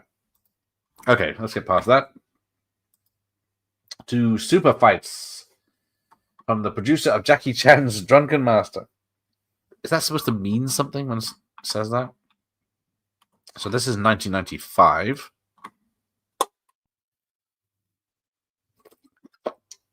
Yes, Jay Harang, who loves Hallmark. He was straight up for that. But yeah. We got a list to pick some. I did post a list of other stuff. He's mentioned Christmas on My Mind at the moment, so I'll have to check that one out. Yeah, never seen Tackleberry in anything but PA. I think I've seen it in a TV episode or something, but yeah. But this is Super Fights. It's got a long title. Right. Jack Cody has always wanted to enter the world of the Super Fights, a free fighting tournament. One night, he rescues a girl from a mugging and becomes a national hero. Then he's been given the opportunity to become a super fighter. He soon discovers a ninja who tells him that the man behind the super fights is involved in illegal acts. That's shocking. So who's in this? Rob Van Dam's in it as a mercenary. Hang on, what year was this? 95? Surely, I didn't even think he was that old. There you go. The fight was supposed to be much shorter with Rob Van Dam, but they were so impressed with his physical abilities, they gave him a lot longer. There you go. That is Super Fights. Right. Hey, Ramon's here, and I've lost the chat. There you go. Yeah, it does remind me of Superbad. There we go. Thank you, Josh. Hello, Ramon. Who is tougher, John Paul Van Damme or Emu? Emu could take out anyone, so yes, I'd say Emu. So there's Youngblood, which we started earlier. Sorry, not Youngblood. Blood Moon. I need to watch this one. Just in time for news. Well, yes, good news as well for Ramon, because I'm doing, what was it, White Christmas? Was that requested? Wanted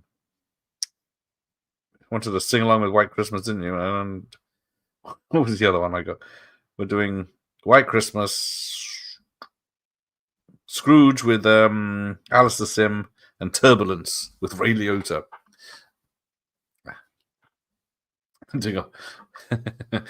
Okay, that's right. Right. So there's Blood. Let's have a look. Keith is in Blood Moon, and yeah, he's an episode of Nash Bridges, but. Blood Moon, martial arts action film finds a retired detective returning to action to stop a martial arts master with steel fingers who is killing champions of all sports. So it's nothing to do with werewolves. He's got his shirts ready. Frank Gorshin, the Riddler, is in it. Nina Rapita, that's about it. Terry's friend is Keith, so Rob Van Dam is in that one as well. But that is about all she wrote. Some of the best choreographed fight sequences outside of Hong Kong, someone says. And the other one was, why is this movie made? But the final fight took 10 days to film, so it could be pretty good. Who do we trust? Who do you love? And who loves you?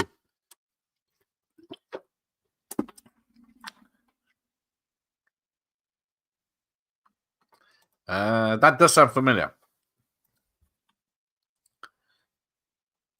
That's cool. Who the fuck is Gary Daniels?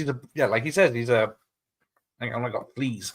A British martial artist. Exactly. Still going today, I think. Hang on.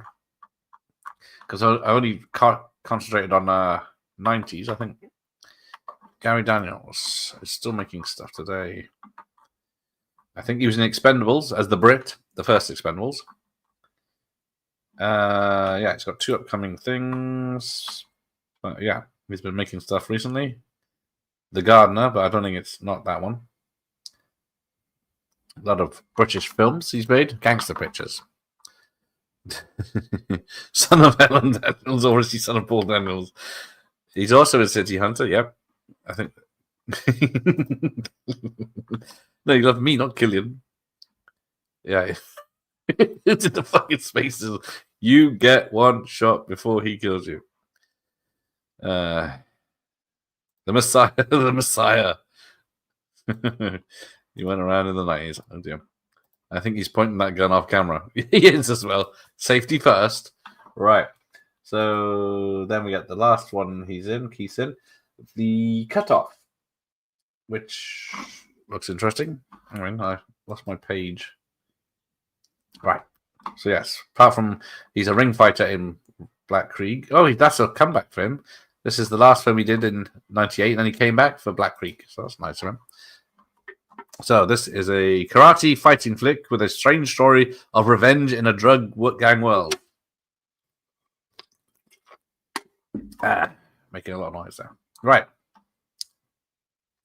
Oh, he's right at the bottom of the credits, so might be only a couple of scenes.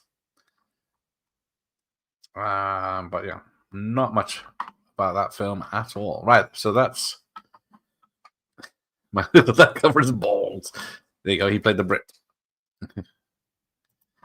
in the Expendables, which I haven't seen that film for a while. But there we go. That is Keith Vitale. Who is next? You say, if you're still there. This one. This one has done more now than he'd done before. So let me bring it up. Of course, he's in denim and topless, which is a thing for these guys from the 90s. Right, there he is. It's Daniel Bernhardt, who I think is in the new Deathstalker, which I'm hoping lives up to the original. Lots of grape soda on tits. Right, so it's got Patton Oswalt in it, so can't have everything. Stephen Kotosansky. Hang on, who is that? He's done The Void and Psycho Gorman and The Divide. So he's got previous, and he's done special effects on other big films. But right, Daniel Bernhardt. He's also in recently because he's an action man. He's in John Wick, Matrix Reloaded, Guardians of the Galaxy 3, Atomic Blonde, Afterburn, which was a recent film. That wasn't bad. He's in Nobody 2, Ballerina, The Equalizer TV show, Extraction 2. He's usually the bad guy in one of these. But yeah, let's have a look at what he's done in the 90s. He is in Bloodsport 2. He took over the reins from Van Damme. So yes, he is Alex Cardo in that. Yeah, there you go. Same here. Expendables ain't all it cracked up to be. Yes. Yes, I have a Terminator 3. So yes, the landscape ones outside Terminator 3, World's Not Enough, Bad Boys 2, Collateral, and Too Fast, Too Furious, etc. are all original posters from the cinema I just borrowed. I like that. Offers balance all these topless men and the suit of it. That reminds me. So yes, was it Sports Illustrated swimsuit edition this time next week? So we've got the hour-long special about showing off the Hooters. The swimsuits, and then the making of afterwards for half an hour. Some more babes. I don't think they're changing anyone. Oh, I look better. Michael Myers looks better than that, apparently. His right pec is 45% smaller. It's the angles. Something for everyone, exactly. I only own... No, it's Kickboxer. What do I own? Kickboxer 2 on VHS. Bloodsport 2 on DVD. Let's do 50 photos, which looks the most like Van Damme. That is 100% what they did. Bloodsport equals a total poo. Man of the people, yes. You want to see naked men or ladies? I got you covered. Come and look at my personal stash. Right. Van Damme is not in the sequels. His back of his head is shot off by Bolo. No, not Bolo. Tong Po in this. But yes, Bloodsport 2 is Alex Cardo. Hang on, where have I? I've lost the point here. Alex Cardo is imprisoned and disciplined by one of the inmates. His new master also tells him about a brutal yet illegal Kumite tournament. But how will they get there? So, Pat Morita is in this as the master. And Donald Gibb returns. Oh, no. Pat Morita and James Hong are in this. I can't remember which one. Philip Tam returns as the Kumite bookie or something, isn't he? Donald Gibb returns as Ray Tiny Jackson. That's the last I wrote. Chad Stahelski, or whatever his name is, the director, or stuntman turned director of John Wick, is in this as a fighter, as he was in a lot of films back then. Apparently the UK video version is only 1 second of a double ear clap. But yeah, filmed in Thailand. See, look, that looks like Van Damme. That's, yeah, Bloodsport 2. See, exactly. Dropped curry on my dick once and it burned hard. Go away. Why do I bother? This is educational. Right. Moving along then. So what's after Bloodsport? Oh, Bloodsport 3. Same pose. Yes. There's more Bloodsports to come. Yeah, Bloodsport 3, where after his trainer is murdered, Alex Carter uses martial arts skills and takes on the man responsible. So John Rhys Davies is in that.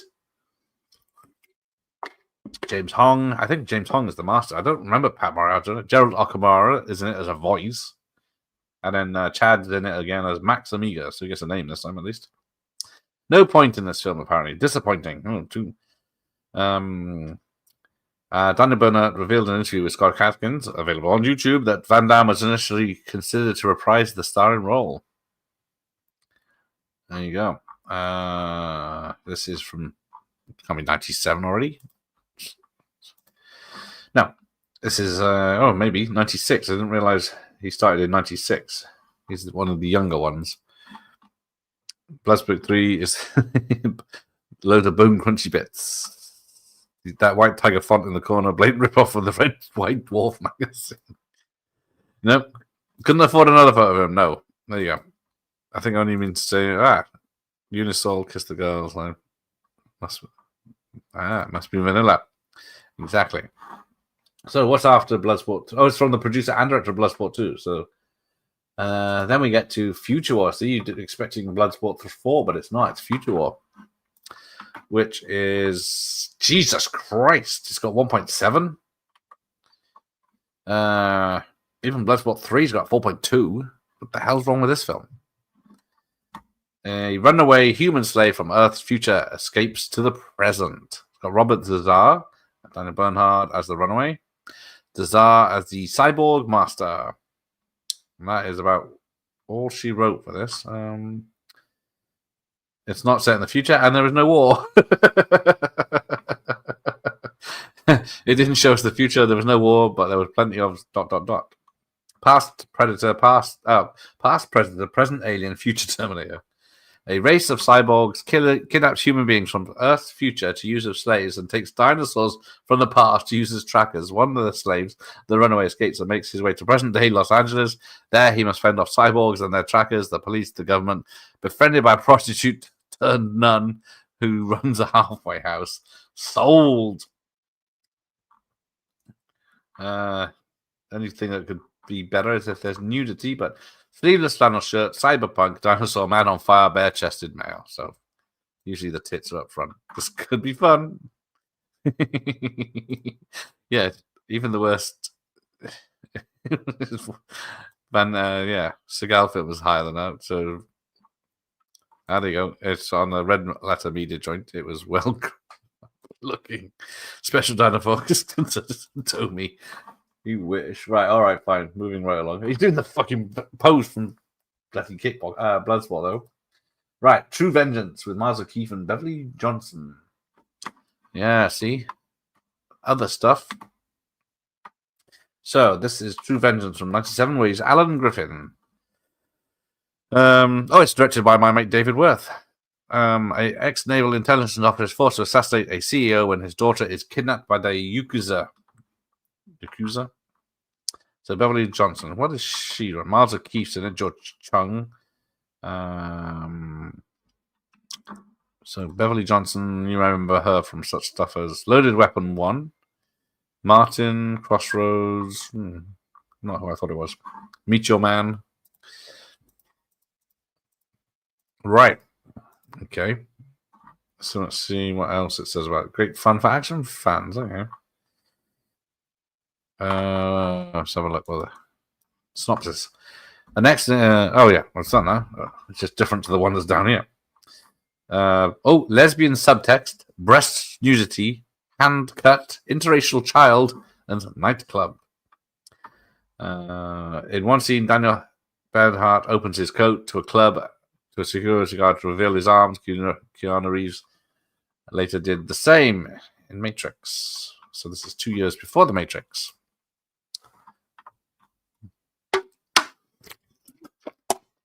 Oh, may have the cheapest wealth. So.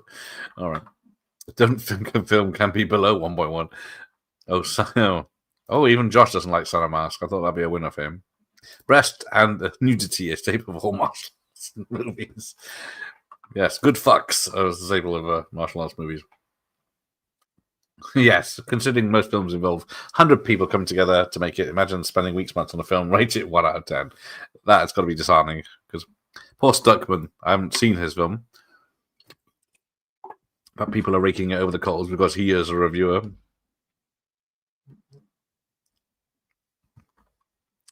Do you think he has pics of Van Damme on his wall at home?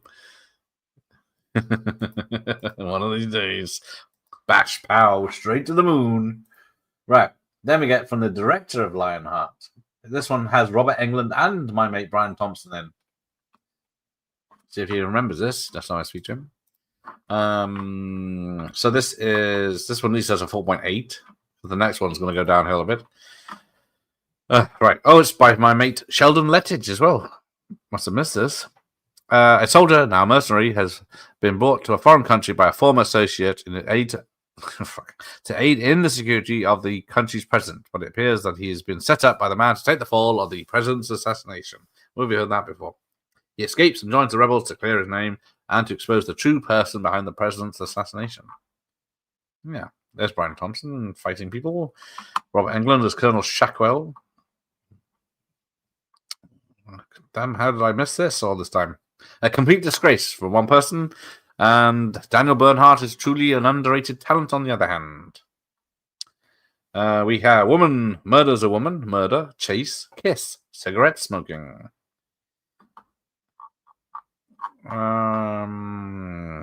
Yeah, not much else about it. That's about it. Came out, what was it? Filmed in Mexico. Had a budget of $2 million. Just about an hour and a half. Shelley Oaks, that's it. Never been a big follower of Stuckman's, but it's impressive that as a film in Stuckman's, yeah, I'll give him his dues. He put his money where his mouth is to make a film. Yeah, what's Freddie doing this? Yes, he got a star yesterday. Now must be because of this film. Right. Perfect, deadly, final, ultimate, target, revenge, assassin, vengeance. Yeah, exactly. They all follow a pattern.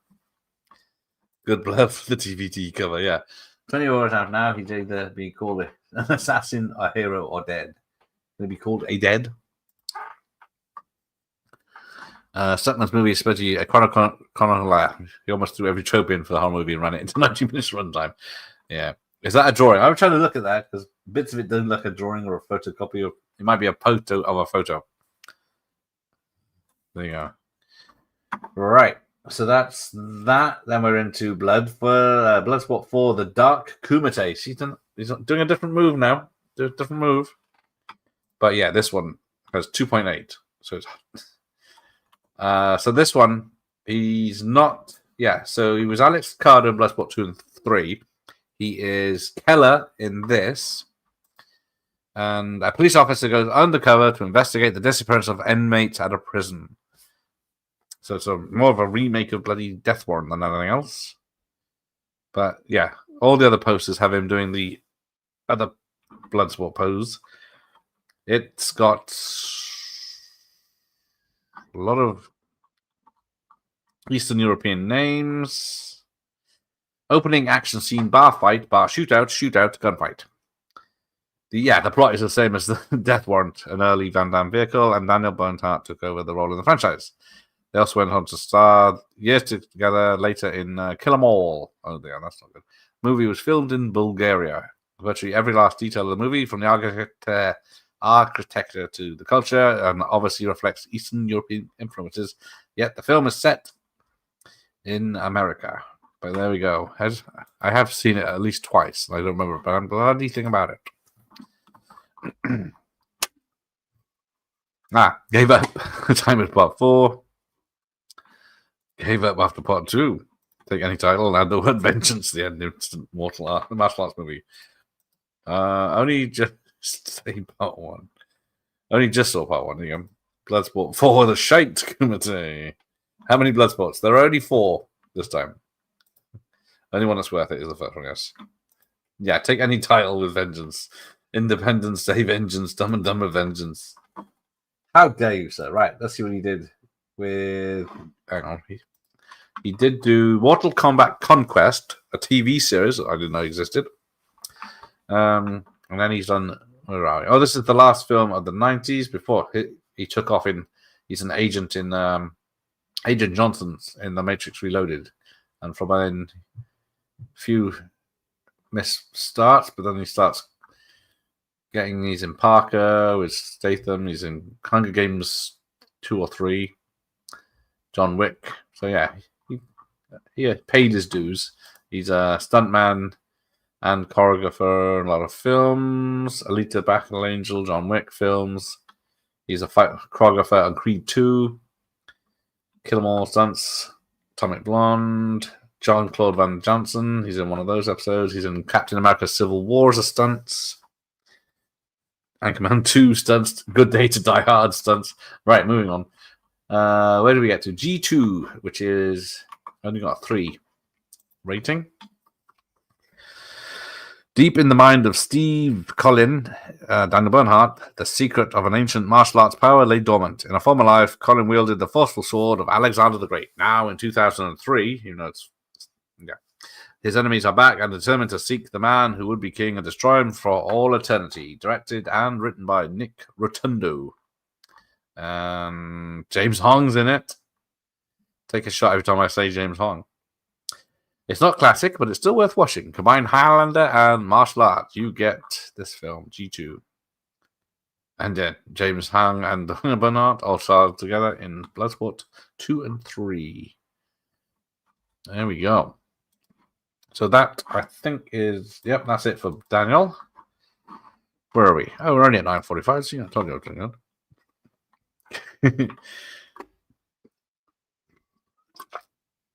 that. Yes, like Don Wayne doing all those poverty row westerns again, go break with Stagecoach. Exactly. I cannot blame him for a minute. I've tried to get in touch with him. Right, now. Bloody hell, this is a long list for the next one. Let me see, where is he?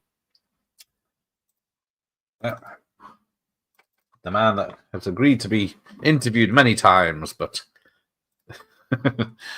can't get hold of the bastards once it's done that. Right, it is Don the Dragon Wilson. Are those jeans? There might be trousers, but not denim.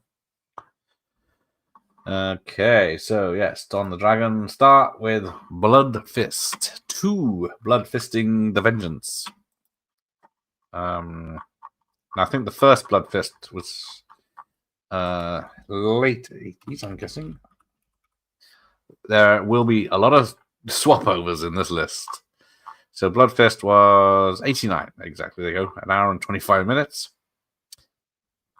And I'm on the wrong list. So that had Billy Blanks, Marin Bautista, right. So, of course, Black Creek. He is very good in that. Right, let's go back. He's still making the occasional film. Right, I'm going to go all the way back. He's done a lot. So, he's in The Expendables from 1998. Say Anything, he sparring partner with Cusack. Blood Fist 1 in 89. Now, Blood Fist 2 as Jake Ray. Kickboxing champion Jake Ray fought. His fighting days were over until a call from an old friend drew him to the Far East and into the hands of a madman. This time, Jake's fighting for his life. So, no one I know. Rena Reyes. I don't know who that is. This movie kicks ass. 2 out of 5 otherwise from Bronson's Skull. Interracial relationship, Asian man, white woman relationship, female topless nudity, long panties, white panties, if that's it. This is the last film in the series which Don Wilson plays as the same character, Jake Ray. He will appear as the main actor in the parts 3 through 8, but as different main characters. Crazy. I still need to catch these up, but yeah. The release was cut by 9 seconds. He is in Batman. Which one? We'll find out in a minute. Now we're talking. His best film is Batman Forever, but yeah, he's... Yeah, why the fuck do we get 7 Blood Fists and only 1 double impact? Oh, didn't like that much. Oh, dear. Ian's going to upset Josh in a minute. Can't blame you, Ian. Right. So that's Blood Fist 2. So yes, this is the best poster. I've got this on X rental. Film's not too bad. But yeah, this is Future Kick. Let me just double check the next one. Yeah, Ring of Fire's next. So it's out of order. Right. So Future Kick. On Earth, in the future, Don the Dragon Wilson takes on a sinister corporation that trades in black market human body parts. He single-handedly manages to restore law and order in the motion picture tour de force, guaranteed to thrill science fiction and martial arts fans alike. Does have Chris Penn, Meg Foster, and a lot of other people, that I don't know. But yeah, there you go. Too violent, says one person. Kick to the face, says another. When you've got martial arts, kung fu, Terminator ripoff, low-budget sci-fi movie with beat action, and the movie takes place in 2025. So it came out in 91. This one was one of the best. Love that cover. Yeah, exactly. 8 Blood Fists. They're jamming words together. He's wearing a duster as well, so he must be badass. Just gonna watch this one soon. Is there a Blu-ray of this, or is it just DVD? I think it was a DVD I watched. But yeah, so we also did Ring of Fire. On the Dragon in Ring of Fire.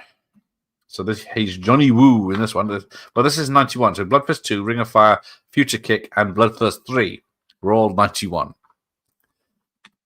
How many films have you made this year? Right. So LA's Chinatown is disrupted by a cross-town rivalry between two kickboxing clubs as the competitive sport is catapulted from Ring of the Gymnasium to the Ring of Fire. See, this is from, I can't remember which ones I've bloody seen of this. So, who's in this? Gary Daniels is in this one, as we saw last time. Don Wilson is Johnny Cash. 3-picture deal intended for Lauren Avedon, but turned it down, looking for something bigger, so Don Wilson starred in it instead. And the other 2 pictures were Out for Blood and Cybertracker, which will be appearing later. And the UK version is cut by 19 seconds. What's the taglines? I don't know. I saw any. Yeah, nothing special. Right. So that is the Ring. Oh, past punch.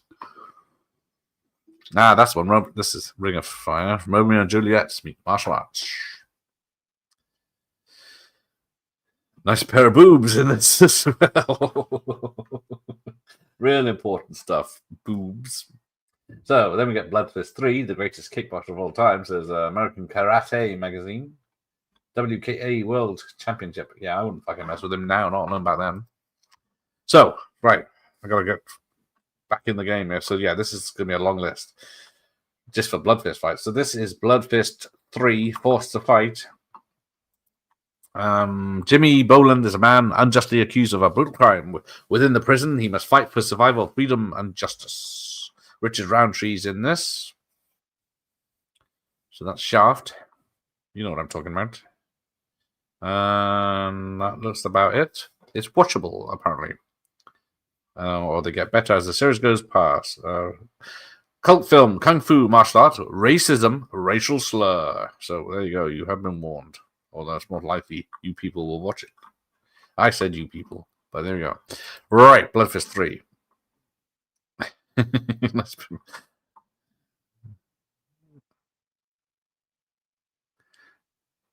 Yeah, Stallone. Everyone's on every action star's on a prison movie or prison escape movie, isn't it?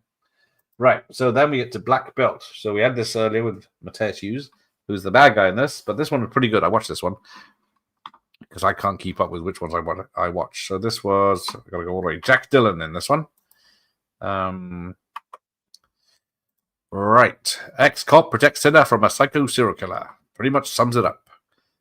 2 directors, 3 writers, and was it Deirdre Haj is the singer. I think that might be the only people in this. It's Don. It's good. Deirdre is in such films as Star Trek episodes, Scanner Cop, Black Belt. Yeah, so not who I thought it was. Right, so that's Black Belt. these ones are this, and it would Blood Fist, Black Belts, Future Kicks. I cannot differentiate because I usually watch them all together. Pretty sure I rented a Tom Wilson movie as a kid where a bad guy cut his own finger off. Right. Ring a bell in a minute.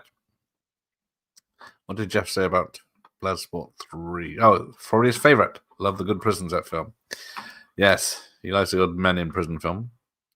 But yeah, this one was good. I did enjoy. I never expected this, I think, much from it, but yeah, I was very surprised. A movie called White Belt. Yes. Right, so we get to Blood Fist, Roman numerals 4, Deadly Dragon. So yeah, Roger Corman films these are. So where are we up to? This is I'm getting confused because there's sequels to Ring of Fire now, so I'm getting confused. Right, he's Danny Holt in this one. When Danny unwittingly repossesses the car of a powerful arms merchant, it sets off a chain of violent retaliation. After his friends are killed and his daughter is kidnapped, Danny takes matters into his own hands. It's not a matter for the CIA and the FBI involved when the dragon's fire is in his fists. So we have Amanda Wyss as Shannon, Gary Daniels as Scarface, so he's turned up again.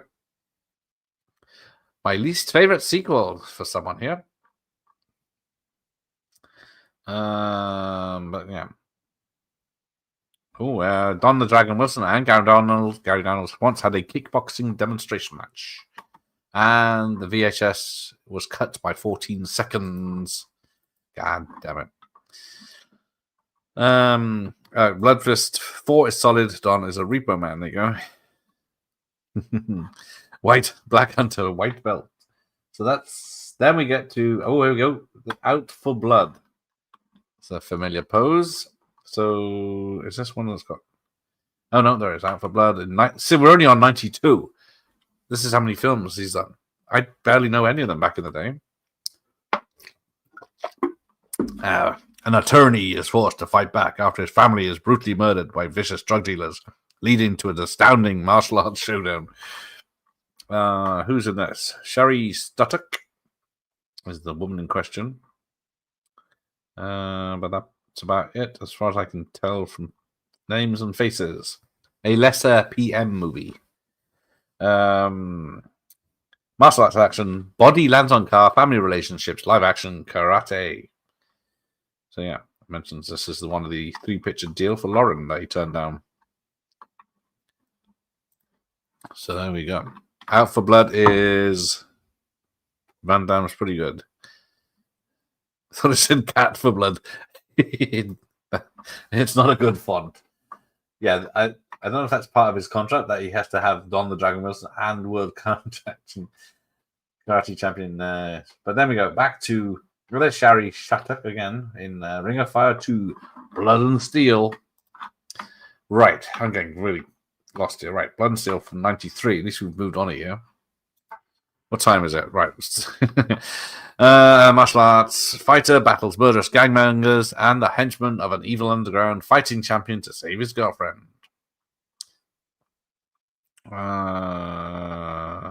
Don't see anyone in this. Typical dragon affair, apparently. It's got an exploding truck and it's cut in the UK, or was. I think Sherry was a bad girl and on Deadly Ground. Hang on. Where is she? Actually, is she in this one? Did say it. It was the other one, wasn't it? We'll come back to her. I'm sure she'll turn up again. Oh, this was my favorite Ring of Fire franchise. There you go. Sherry. He's holding the film title. Old Ring of Fire 2 is probably the lesser of the 3, but still enjoyable. The underground tournament is literally underground. Then we get Magic Kid with Stephen First, who you may remember from such films as Dream Team with Michael Keaton and National Lampoon's School Reunion. Or Reunion. But yeah, He is Don the Dragon Wilson, as Don the Dragon Wilson, apparently. Karate action and laughs never cease when a brother and sister go to California to visit their uncle. They soon discover he's an alcoholic on the run from the mob and want him to pay up or else. We have... I'm seeing a few people here, but yeah, Don is quite low down. Doug Jones is in it as a clown. I'm the Ninja Dragon, but can I get you out of my mess? Mindless fodder. There is a Magic Kid too. There is a martial arts kid, which has Cynthia Rothrock in. I think we mentioned that. Oh, that's a later one, so that's why it's not in this list. But there we go. And let's see if anyone knows this one. I've not seen Magic Kid. There you go. Fine. Let's find out who she was. Sherry Shut It. Oh, Sherry Shut It. On Deadly Ground, as someone said. Thank you for that. She is in Body Chemistry 3, On Deadly Ground, Spy Hard. She's Lilith. She's in the horror you're thinking of. Apart from that. So she's in Ring of Fire 2, Out for Blood with Don. Doogie Howser. The Spring in 1990. Freddy's Nightmares episode. Desert Warrior. Death Spa. There you go. That's probably it. And The Uninvited. And The Naked Cage. So she's done a few of these things. Right. Words and pictures. All these action tales and baddies never won once. I feel for them. Oh, he's having a cup of tea and a soother bath. Yeah, so all this talking about martial arts is knackering. It does look like a sidekick. There you go. Can't be as good as sidekicks. Right. Now we're getting into, where is he? Bloodfist 5, Human Target. Right. I think we're over halfway. Right. Yeah, we're in 94 at least. He was knocking them out of the park. Yeah. Right. Don the Dragon Wilson struggles to regain his memory, not knowing who to trust or even who side he's fighting on. This had the late, great Steve James. That's about it. Haven't seen a mention of nudity for a while. Unfortunately, Steve James passed away before the film was released. That's a shame. Damn, so, yeah. If you see, was it Riverbend? Was the Sam Furstenberg just getting a re-release of that? The Naked Cage definitely sounds like something you've seen, Mike, yes. It's definitely a women's prison film. Bloodfist is my 5 is the least favorite. Bit of a Total Recall ripoff. Okay. So what about Cyber Tracker? So I think this one's got, we discussed this. Yeah, it's got Richard Norton as the bad guy. I think we discussed this last time. But this is a, where am I going? I thought I was way ahead of myself. Cybertrucker, this is the future. Secret Service agent is framed by his own and becomes the target of a seemingly indestructible cyborg executioners. Whew. But yeah, Richard Norton in this, playing Ross. And I think I saw this when I interviewed, my first interview with Richard Norton. When you order the Terminator from Wish. Oh dear. But there you go. Yeah, Escape from Alcohol's ripoff, yeah. It even steals the scene. Cybertracker is awesome, yeah. I did enjoy it. I can't remember a fucking thing about it, but I remember seeing it. There is the second one. Michael must have seen that. This Don the Dragon dude looks pretty suave. He wasn't a big star at the time. I don't think any of his films turned up in my video store. I'm about to catch them now. A lot of them are free on YouTube if you want to find them. Right, then we get to Red Sun Rising, which is 94. A tough Japanese detective seeks vengeance after his partner, bloody page jumped, after his partner is killed by a deadly Yakuza ninja. I didn't know those two things went together, but this is Mako in to take a shot. Michael Ironside's in it. Terry Farrell from Hellraiser 3 and Star Trek, whatever it was. Yuki Okamoto, who is from Karate Kid 2. I think that's about it. But Does anyone know this one? Japanese toughness cock is a cock? What am I saying?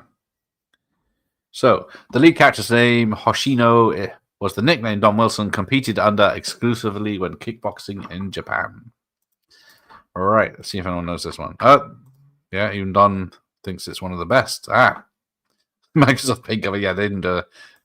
Is it? Oh, it's a buddy cop flick. Pretty decent. Own the rental. There you go. 18 must be intense. Bronson version was better. Ooh. Movies like Cigar would do, ex-partners and cops' families being killed. He goes out for vengeance. Exactly. Getting the Blu-ray from Germany, but it is on Prime if you want to watch it. I'll have to, like I said, I'm going to try and check on many as I can. Is this? It is Blood Fist in Space. Blood Fist 6, Ground Zero, or Missiles, where he's Nick Corrigan. So we're still in 94. He's done Blood Fist 5, Cybertracker, Red Rising Sun, Blood Fist 5, and the next one in 1 year. Terrorists take over a nuclear weapons launch site, but they don't count on a humble military courier who happens to be making a visit. We have... That's about it.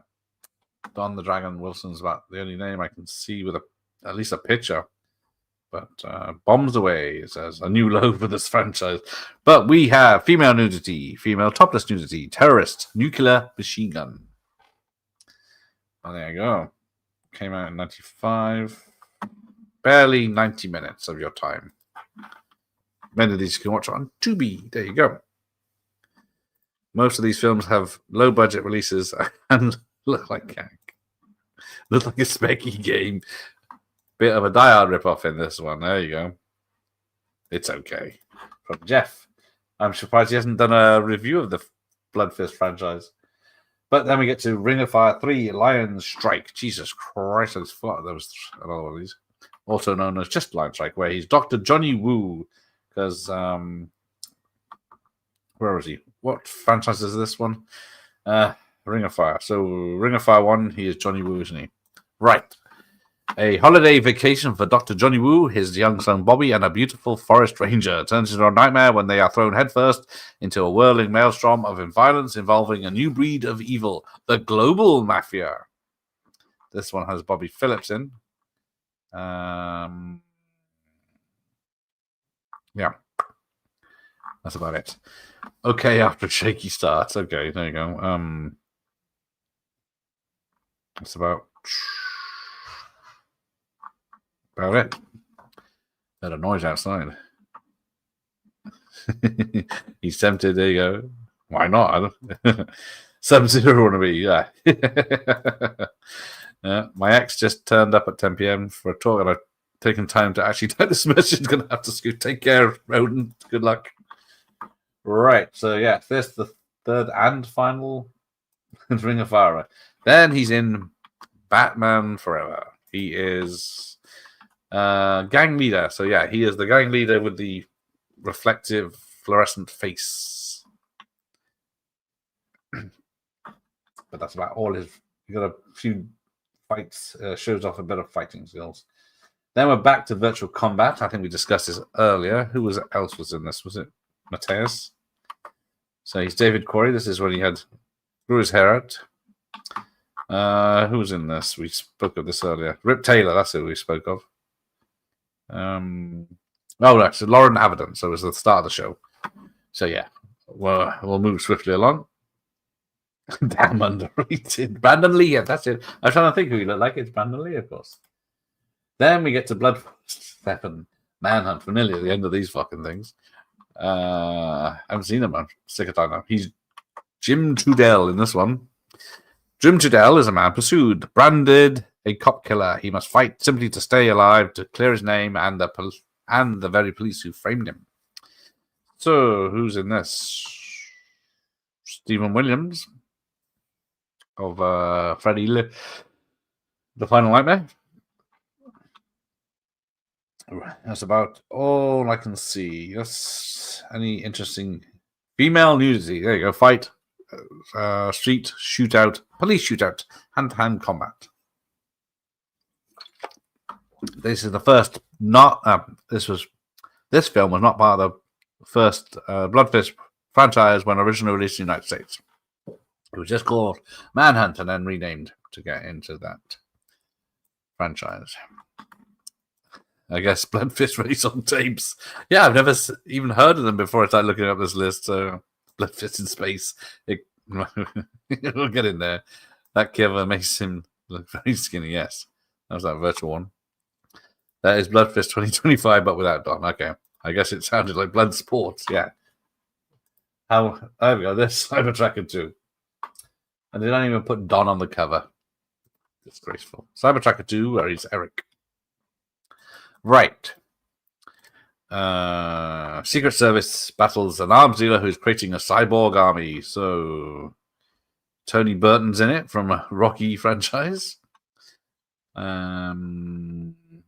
about it. That's all I can see. Right. Let's have a look. Anything?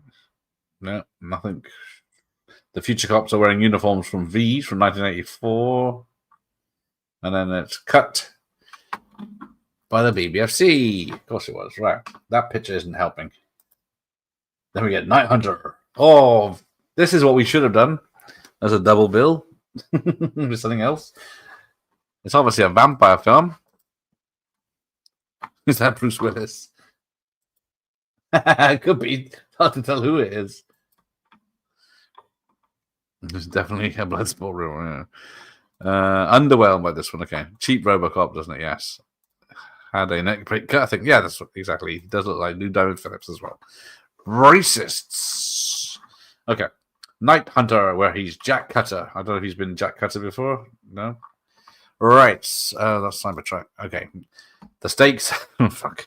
The stakes have never been higher for our action star Don the Dragon Wilson. Vampire hunter Jack Cutter must fulfill his destiny and destroy the last of the blood-sucking creatures the night before an unholy disaster strikes. With Manly Smith, Nicholas Guest. Who's Nicholas Guest? Why does that sound familiar? Remember him from Christmas Vacation. Yes, the neighbor in Christmas Vacation. That's why. Manly Smith is Deep Space Nine, 6 episodes. That's about, yeah. Night Hunter is Raimi Baker. But there we go. Love that hair. Is that Tracy Lords? I don't think so. I don't think it could be Sophie Crawford. She's a blonde, but yeah. It's not Tracy. Looks like Kylie. Yes, it does actually. It's a lot shaking him. It's not the best, but okay. Never mind then. It might be. Oh, there we go. Terminal Rush with Roddy Piper. He's back again. So this is into 96. Jacob Harper. Oh, we nearly finished the Blood Fist. A local cop tries to save his father and several others who have been taken hostage by terrorists at the Hoover Dam. Right. Don the Dragon Wilson, Roddy Piper. And that might be it. Interesting concept for a Die Hard ripoff that is basically handled poorly. Very poor showing. Father terrorist, hero cult film terrorist plot. Right. That's about it. Not much about this one. I've not seen this one. Okay. Oh, State Land is very decent. That is true. State Land 2 isn't. As far as I'm concerned. Why is this road? It wasn't in the budget to have real ones. Oh, Time for Terror. Time is Terror, sir. Yeah. Let's get past this, because I don't know what this is. That I'm guessing that's a gun on this back, but I don't know what this green bit is over here. But yeah, poor Roddy. Right. Now we're on the final Blood Fist, I think. Es geburt nur einen Urschig. Where am I? I've skipped. Right. Train to Kill in 1996. Hang on. So the first Blood Fist was in, what did we say? 89. And the 8th is in 96. That's some good maths there. Right. A former CIA agent, Wilson, lives a suburban life as a high school teacher with his teen son, White. When the agent is attacked by former allies because of knowledge he possesses and his son is kidnapped, he's forced back into the business, and his son suddenly sees a side of his father he never knew existed. So yes, John Patrick White is his son. That is about it. Easily the best of his films, someone says here. It's another one that was renamed Blood Fist after the fact in the United States. Right. Decent enough. Oh, Robert, he does his Emerald Forest. I still need to rewatch that. I've tried, but it's 2 hours. Sometimes I'm too busy with this because we've done 2 hours and 15 already. Yeah, there's only one way out for the man who knew too much. Oh, thank you. Translation there. I think there's only one way out for this man. There you go. Me butchering it. Right, then we get Inferno, not the Van Damme Inferno. Even though this is from 97, where he's Carl Connors. I think, yeah, we've almost finished. An Interpol. Oh, this is from my mate Fred Olin Ray. So I was wondering if he'd turn up in one of these lists. He was a bit belated, but I did get a message from him last night about what he does on Halloween. He is just handing out candy at the door and watching old Universal horror films on TV. Right. An Interpol agent travels to India to find the terrorist who killed his partner. Fred Olen is in it as the Interpol chief. Rick Hill is in it. A fun B action film with unique setting and kung fu-y. Lust, India, Interpol, kickboxing. Oh, the first American film to be shot entirely on location in India. I was going to say, it's also known as Operation Cobra. Of course it is. Worst cover of the night. We have a winner. Oh, we're not over yet. Yes, I've only seen the Van Damme one and the Argento one. I'm jealous of his hair. He's still got the hair now, so it's still pretty thick. So there you go. That's Inferno. Then we get to Hollywood Safari with... Yeah, I thought that was Sting for a minute, and it's not.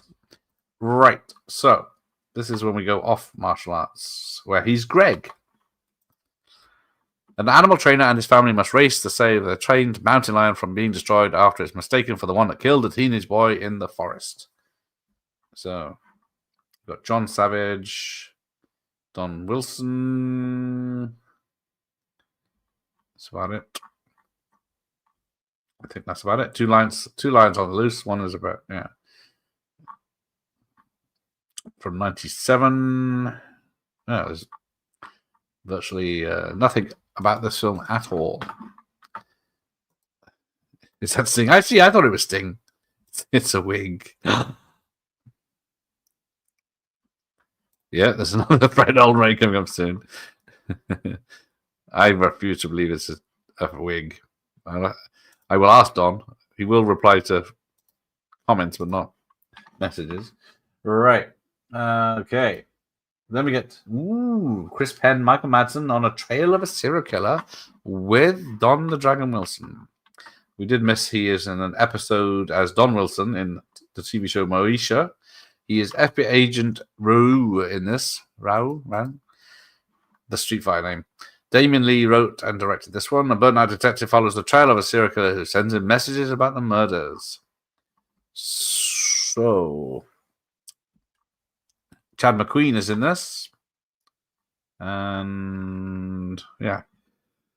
Don isn't even in the main list. Low rent serial killer flick. Aggressively bad. Okay. 2 cops, 12 murders. No suspect. Or is it? No mentions of nudity. Shot in Canada. Let's have a look what the people say. The top half of the poster is different from the bottom half. Or is that the last one? Reservoir Dogs reading, exactly. Chris Penn was Don's best friend in Hollywood. They did about 2 or 3 movies together. I think I remember something about that now. Oh, Michael Myers thinks he's seen this. He never topped the Deer Hunter and Salvador. Right. So that's obviously well known. Then we get the Capital Conspiracy, getting less kickboxery as the time went on. So this is 98, so we're almost finished here. Where he's Jared Maddox, of course he is. Let me get this. Original title was Prophet. A CIA operative is tasked with finding and apprehending 5 members of a terrorist organization, but they keep getting killed before you can bring them in. With Fred Olen Ray. So it's got Barbara Steele. Richard Gervais in it, who I mentioned yesterday as well. We're good Instagram buddies.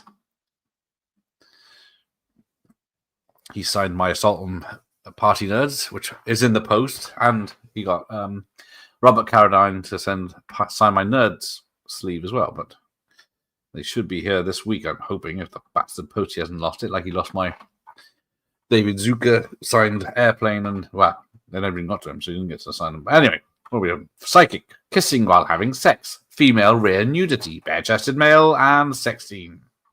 Hang on, did I read the synopsis? Because whatever that is different. Yeah, it's different. Psychic was not mentioned before. A federal agent who has the ability to see into the future as a result of a secret experiment that was conducted him as a child is ordered to find the others that take part in the experiment. There you go. This is 1999, so we're in the home straight. There you go. Directed by Fred Olen Ray. I forgot he was in that. This one was solid. Has some nudity. That's my audience. Anything with conspiracy in the title is boring. Not this one, Mars. Yeah, there's nudity though. Yeah, what are we doing tomorrow? Hands of Steel tomorrow, isn't it?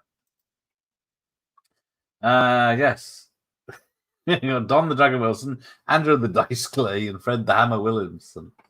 I gotta talk to him. I gotta get in touch with him. This one looks. So this is. Oh yeah, I got the last 2 here. So he's Neil DeMarco in this. Whatever it takes. 2 Los Angeles cops go undercover to investigate the distribution of steroids to wrestlers and bodybuilders. With no Fred Olen Ray. But it does have... That's about it. Jamie F. Skaggs, who was the one with the moustache that gets shot in the beginning of Lethal Weapon 1 in the Christmas tree lot. Right. Female rare nudity, buttock nudity, buddy cop crime, steroids, police shootout. Oh, there you go. On the drive, they make a quick reference to Ford Fairlane, which they should show some respect. But there we go. That is about all it wrote about that. Yes, no, they have deep names. Got to see this one. Murder at 1600 is a good one from my mate Dwight H. Little. Shadow Conspiracy. Yeah. Barbara Steele is in this. Hope she's not one getting naked. She's been nearly 60 by then.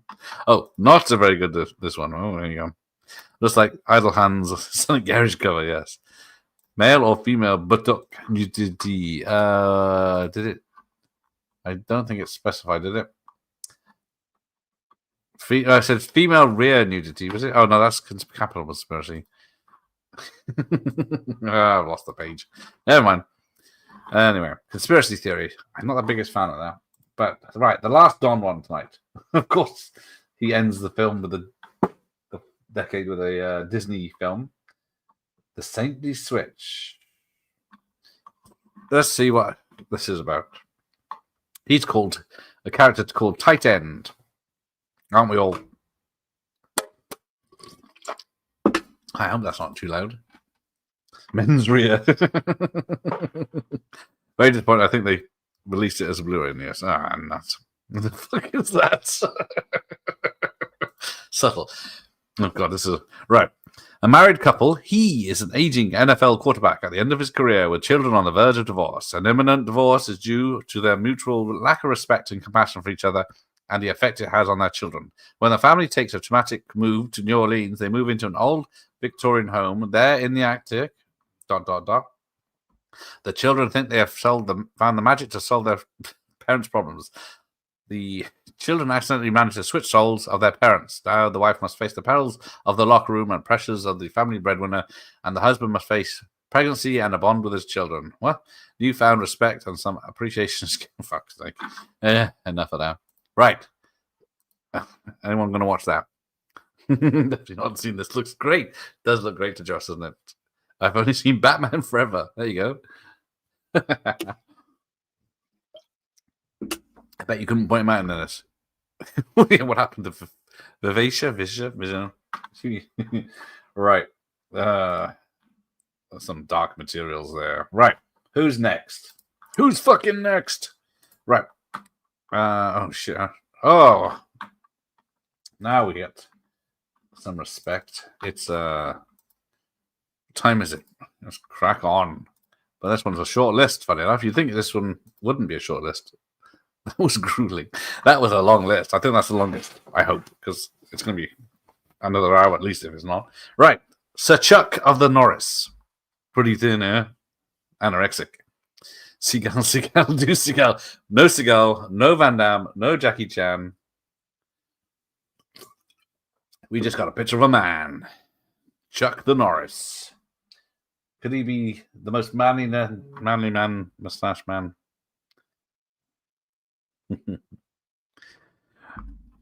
But there we go. Let's see what he did. Hang on, let me remove that. I think I got his in the wrong order. Or not. Hang on. I think there's a Don the Dragon Wilson film here, but oh no, it's just me being racist. Right. Let me see. Because Don the Dragon Wilson was in an episode of Walker, Texas Ranger as someone called Don Wilson. So this is not helping. Right. Where is Chuck Norris? There he is. 196 episodes of Chuck Walker, Texas Rangers. I'm going to have to watch that. I never watched it when it came out. I'm still working my way through Hunter. All right. Okay. So, yeah, this is in completely the wrong fucking order. Right. Well, there's not many, so we'll just have to go as it is.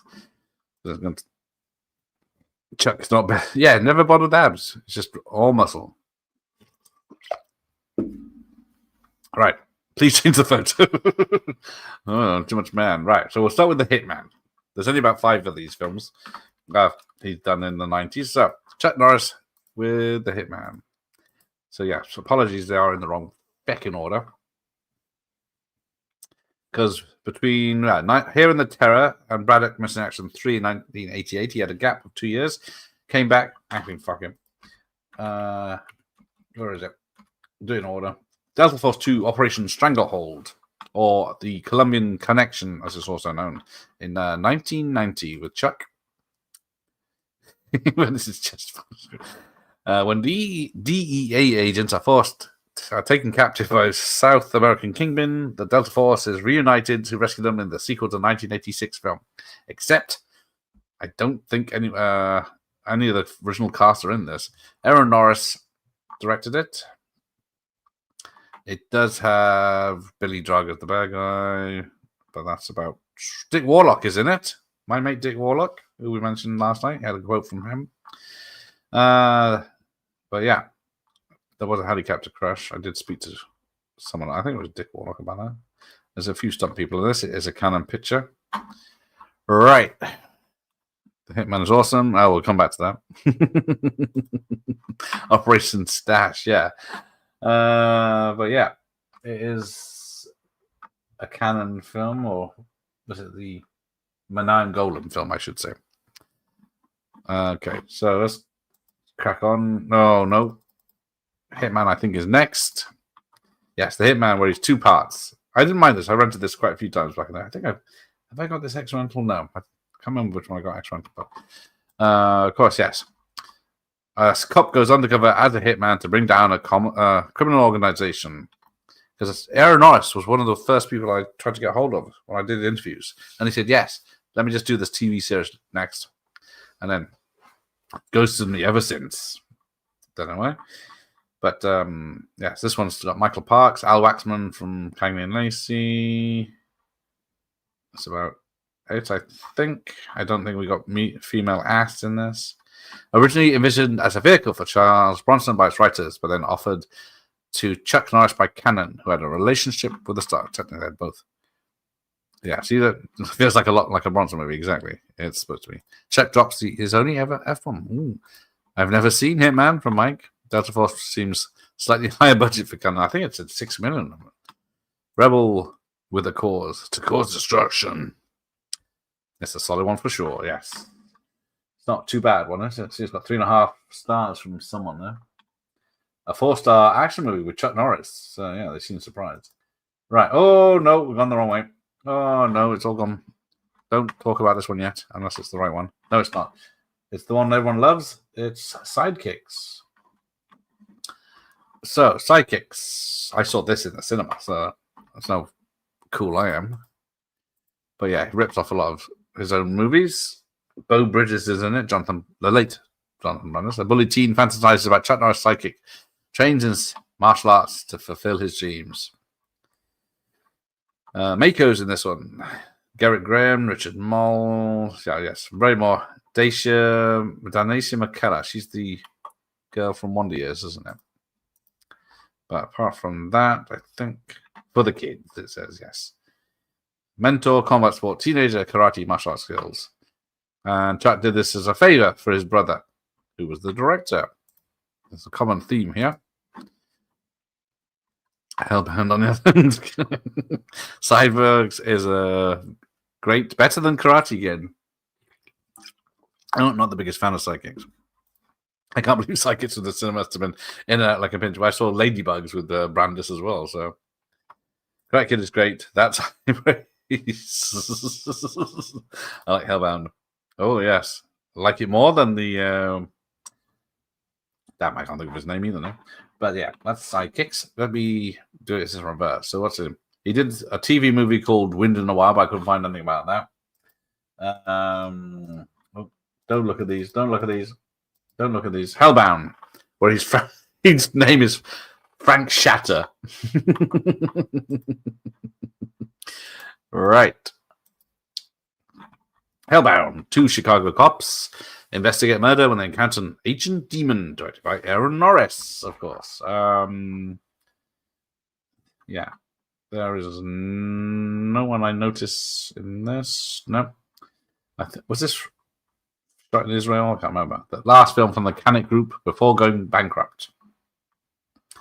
Yes. Shot in Israel, Canada, and United States. End of Days is 10 times better than fucking Hellbound. I remember no major advertising for Sidekicks on Lady. Just remember seeing them in the video shop. Yeah. End of Days is very watchable. Frank Shatter, yep. But yeah, there's not much to say about this because these, well, very few of these. I think Hitman, no. Delta Force, not really. Sidekicks is probably only martial arts one other slot. Right, there was a Walker Texas Ranger film, TV movie in '94, but then he peaked in Top Dog. Right.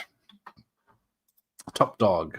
So, yes, 89 was the year of Turner and Hooch and K9, but yeah, we waited until 95 for Chuck to team up with when his companion is shot and killed by terrorists. Reno the dog pairs up with tough cop Jake in thwarting a criminal organization.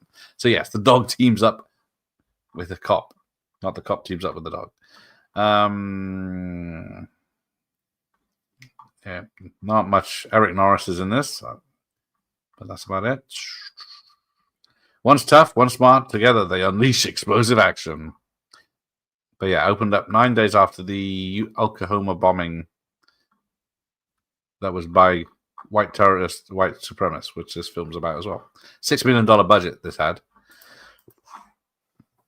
K9 was shit. Yeah, Top Dog was definitely straight to video. The dog was funnier than Chuck. I think I probably like this better than like Turner and Hooch, but it's not better than. Keep it. This is Chuck Norris, you heathens. Oh yeah, then we get to.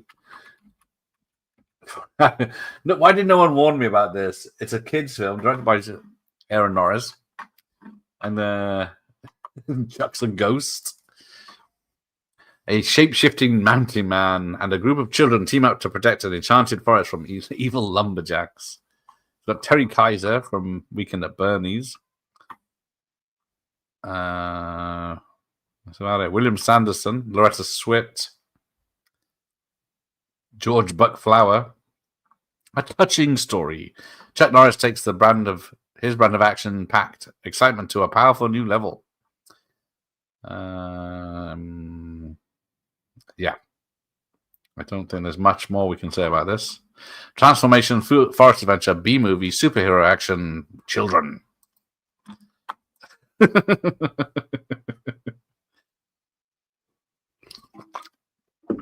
Absolutely shite, horrific. Yeah, no one told me this beforehand. It was, yeah. He's not even hitting it that much. Stopping a chainsaw with his bands. And I don't know why they put cultural appropriation right on the cover. I think she's doing Native American face. Right, I think. Yeah. Oh, bollocks. There was one more. I thought that was it for his 90s because he was too busy with his TV show. But no, Logan's Run. So yeah, Logan's Run, TV movie, Bound by Honor. He did 4 episodes of Sons of Thunder after this, where he's Cordell Walker. So I guess yeah, it's a spin-off. Let me just check that out. So yeah, I know nothing about this. I don't know. What does it say? A spin-off of Walker. Yeah, I worked that one out. Anyway, where did we get to? Chuck Norris in Logan's Run, Bound by Honor. An army ranger infiltrates a mob family posing as a hitman. You might have heard this one, haven't you? In conjunction with his uncle, they are plotting revenge against the killers who murdered his entire family when he was young. Written by Chuck and Aaron Norris, among others. But yes, Eddie Cibrian. Ooh, I might have got that. Jeff Gober of First Power fame is in it. What's he done? Looks familiar, but he's in lots of stuff. Right. I think that's all there is about him. Yeah. Not much about this one. Invasion.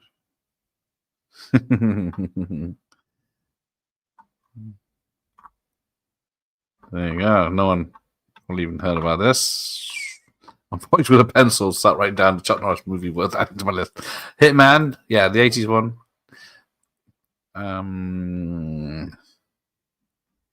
Forest Water feels like a bloody wilderness. Yeah, Invasion USA is a good Christmas film, so you got time to watch that. Haven't seen many of Chuck's later ones, nor me, especially this one. Right. Who are we up to next? I think we're in the home straight here. We've got 1, 2, oh shit, 2, 3, 4. Fuck, this is going to have to be another one, isn't it? Right. Okay. Yeah, we're not even close. Right. Let's do one more and then a part 3. Bloody hell. Yeah, we'll do one more, which is only a short one. Bloody hell, I didn't realize there were so many of these things. Long memory, short fuses is greatest tagline. Should have been called The Hitman. The Hitman and Her. Right. So who we got next? A favorite of Jeff's. Home straight could be another 3 hours. No, I'm wrapping this up. I'm done. I'm not done Van Damme. Everyone knows Van Damme. Exactly. We're done. What have I done? 5, nearly 6 hours of these, just this lot so far. I won't be doing a recap next time. Right. Nope. We've done Cynthia. Well, some of us have. Right. It is the other one. Bolo.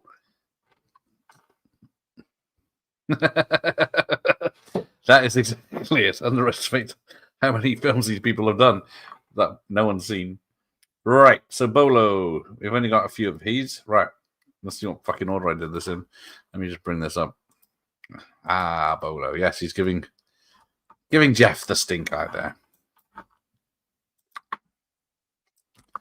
Bolo, how do you spell Bolo Young? There he is. He was in Bloodsport, apparently.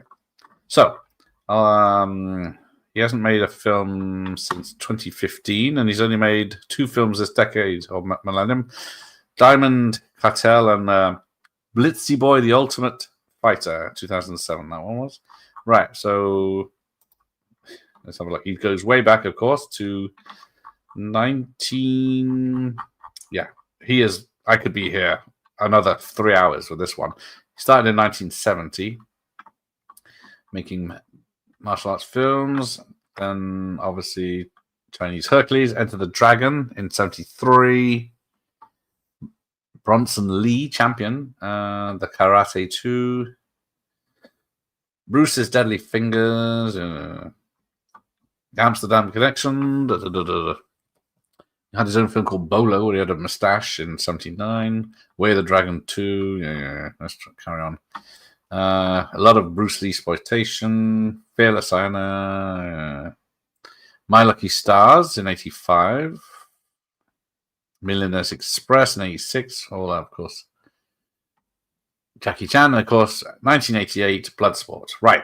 He did Bloodsport, One Husband Too Many in 88. Blood Fight in 89. And then Breathing Fire, which should be... Yes. The first one on the list. Right.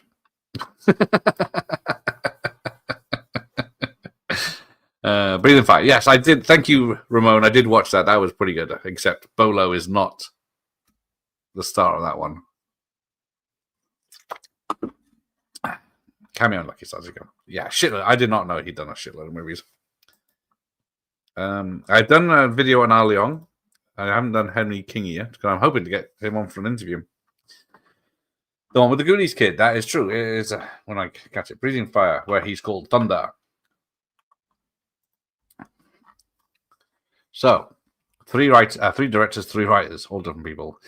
Michael, a Vietnam vet with 2 kids, pulls off a bank heist with his gang, which includes the bank manager. To ensure the loyalty of everyone involved, Mike makes a special set of keys so that hiding a place of loot can only be opened if all the members are present. The bank manager gets cold feet and tries to back out. So Mike and his buddies kill him. And still goes. And his wife. But his daughter gets hold of the key and runs to help to David, one of the father's old friends, who also happens to be a Vietnam vet and a comrade of Michael's. Right. So yeah, doesn't make any sense, but you have to watch the film. So Ki Ku Kwan is one of the martial artists from Goonies and Temple of Doom. Jerry Trimble's in it. I think that's about it. There is no nudity. I think the ultimate kickboxing showdown. It says, but yeah. Bolo demanded shooting with the film be delayed for 6 months so he could grow a ponytail, and the producers were intimidated by him. So they said yes. But yeah, bare-chested man is in the warnings. It is. I thought it was Ed O'Neill at first, but no, it's Ed O'Neill. Yeah, thank you for that one. It was good fun. Yeah, The Evil Stepfather. It looks ace. Yes, it's free on YouTube. He does not. I don't think he has a mega mullet. But that's Bolo's first. Yeah, there's not much on this list that we haven't already covered. So, Double Impact, of course, where he is. What's his bloody name? Moon. Everyone knew that. Everyone knew he was called Moon. Is he even mentioned in the film? And then, yeah, get the quotes out of the way while I ignore you. So, yes, from my mate, Sheldon Ladich. Does have Karina Everson in it. Unfortunately, not much because their fight was cut short. Julie Strain's in it as the student in the gym at the beginning. Yeah, due to the strong friendship formed by the 2 actors on set of Bloodsport, Jean-Claude Van Damme wanted no one but Bolo Young to play the lead villain. Yeah. I'm not reading that one. So it's like a mole and station together. Right. But yeah, doesn't get much better than it's budget 15 million, only made 30 million worldwide, which is shocking. Yep, there we go. I'll sit through this fucking quotathon. Yes, Karina should have been in more things. Yes. Get it out of your way. All right. If that's out of the... We can carry on with the film. All right. Yes, Jalal Moheri, we've seen quite a lot this evening. I thought that was Dreadlocks, you guys. But yes, we've got Fearless Tiger now. I don't think I've seen this one. It's only got 3.5, where he is master on the mountain. When his brother overdoses on a new designer drug called Nirvana, a fresh MBA graduate must choose between the stable pursuits of marriage and a burgeoning family business, and traveling to Hong Kong to fight drug dealers. Written and directed by Ron Holm. So Bolo's quite down. There's Jamie Farr's in this, of a Cannibal Run and MASH. It's incompetent in virtually every conceivable way. Oh dear. Vengeance has his motive, Tiger Claws as his weapons. Billy Blanks was originally cast role, but turned it down due to a commitment to Tango and Cash. But yeah, that's about 1990s. Animal in title. Low budget film. Death of brother, loss of brother is the things. Oh, this one is bad. He's one of the worst actors in the entire straight-to-video guy. Yeah, that's why I didn't cover him in this, because he's not the greatest. The Sheik. Yes, 1,000 pardons. All tigers are fearless. Well, maybe. I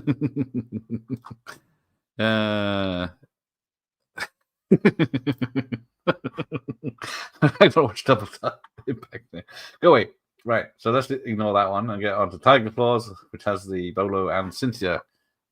This one is pretty good, of course, but yeah, the franchise does take a dive. Yeah, we talked about this. And Ironheart, who was in it? He's called Ice in this. Robert Clowes, of course, Enter the Dragon, and China Brown 102. An LA cop goes after a gang of murderous drug dealers. So this has got Richard Norton in it as Milverstead. And that is about all she wrote. Oh no, I thought Daniel Bernhard is not. Electronic music score, 90s, tough cop, action hero, tough guy, the sun's sexuality. Wasn't released in the United States on DVD until 2020. If that tells you the level. That came out in 92 in Germany. Oh, yep, Cynthia. The only reason to watch it, apart, yeah, I've got Ironheart. It's pretty bad. Glad I didn't get Bo to sign it. Ironheart. I think I saw it once. I'm something familiar about it, but yeah. And then what's it? Shoot Fighter, not Street Fighter. Shoot Fighter. Fight to the death. There was a 1992 where he's a Wu-Tang swordsman in Zhangran Hong Chen, but I couldn't be bothered to do that. So we got Shoot Fighter instead. To the death, where he's Shingo. Of course he is. How long is this fucking stream? Right.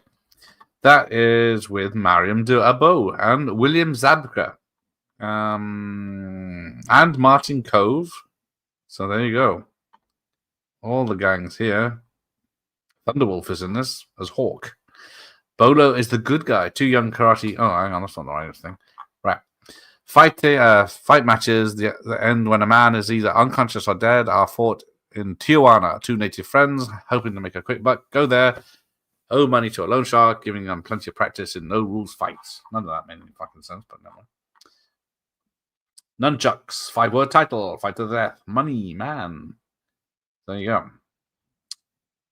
There's plenty of fun in that one. Oh, Shoot Fighter was cool back then with Karate Kid.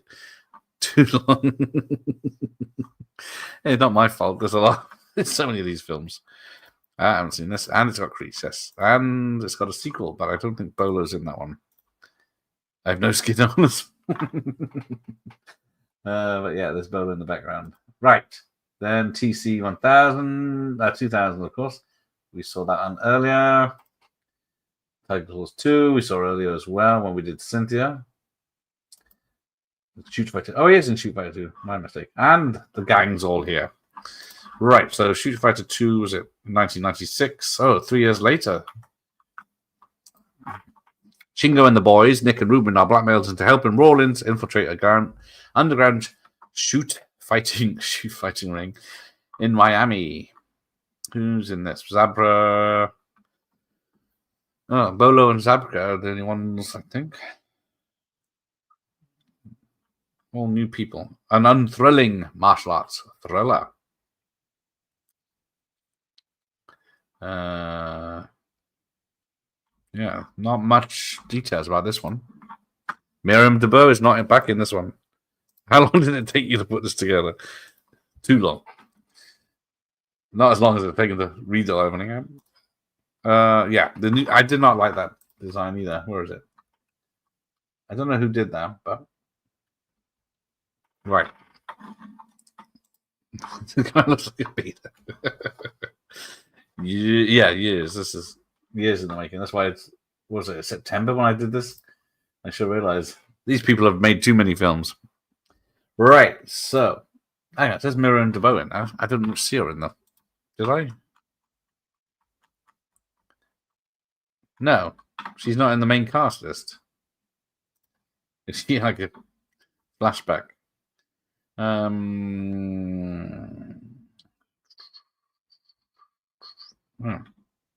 Lisa Gaylord's in it.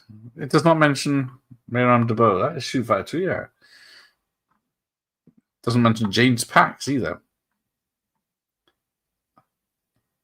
Dexter Fletcher. Oh no, different Dexter Fletcher. Right, let's carry on. Where am I? A guy in Cologne did have Bolo sign a bust from him in Shoot Fighter, so it must have been something to the film. There you go. Looks like Bolo's holding two balls. He's got his knees up. Right. Oh, is that it? Oh, that might be it. A Shoot Fighter rep. Or some idiot didn't get the posters. Oh, is it? Because Tiger Claws 2, Shoot Fighter 2. Yeah, Shoot Fighter 2 was the last film he made in 1996, and he didn't make anything until the cameos in 2007, 2015. So there you go. But he's done hundreds of films up until then, because he was born in. Oh, does it not say? I don't see a date. 1946. So yeah, he's only 5'6". There you go. Well, we've disagreed on one, but other than that, I'm pretty much golden in terms of this. 3 hours later. But if I didn't have to deal with the chat, yeah, I'd agree. It's a different, yeah, it's the cousin, sister in Conan 2, or extra, yes. I think, is she an extra? Which I can remember, which Dabo is an extra. Right, there we go. Let's cancel that. So, a quick run through of who's next time. I can find a night for you to do 3 hour streams. Michael J. White, he's done quite a lot actually. Lorenzo Lamas, he's done more. Thomas Ian Griffith, more than you'd think. Mark Dacascos, on the money. David Bradley, Oliver Grunier, Frank Zargarino, and Michael Dudikoff is it. There you go. Right, bloody hell. Part 3, it is. Bedtime, or porn time, or something, I don't know. Right. Deal with the chat. Good God, man. What? You want to swap sides? There are no more actors. Caro is an extra. Thank you. Right. Go away. Did I force anyone to be here for this long? I think not. But tomorrow, it's a short one with Hands of Steel, because that's only about 90 minutes, if that. Unfortunately, I can't show it to you. But we'll have some more teasers. Right. Until tomorrow night, gentlemen, I bid you adieu. To you, adieu.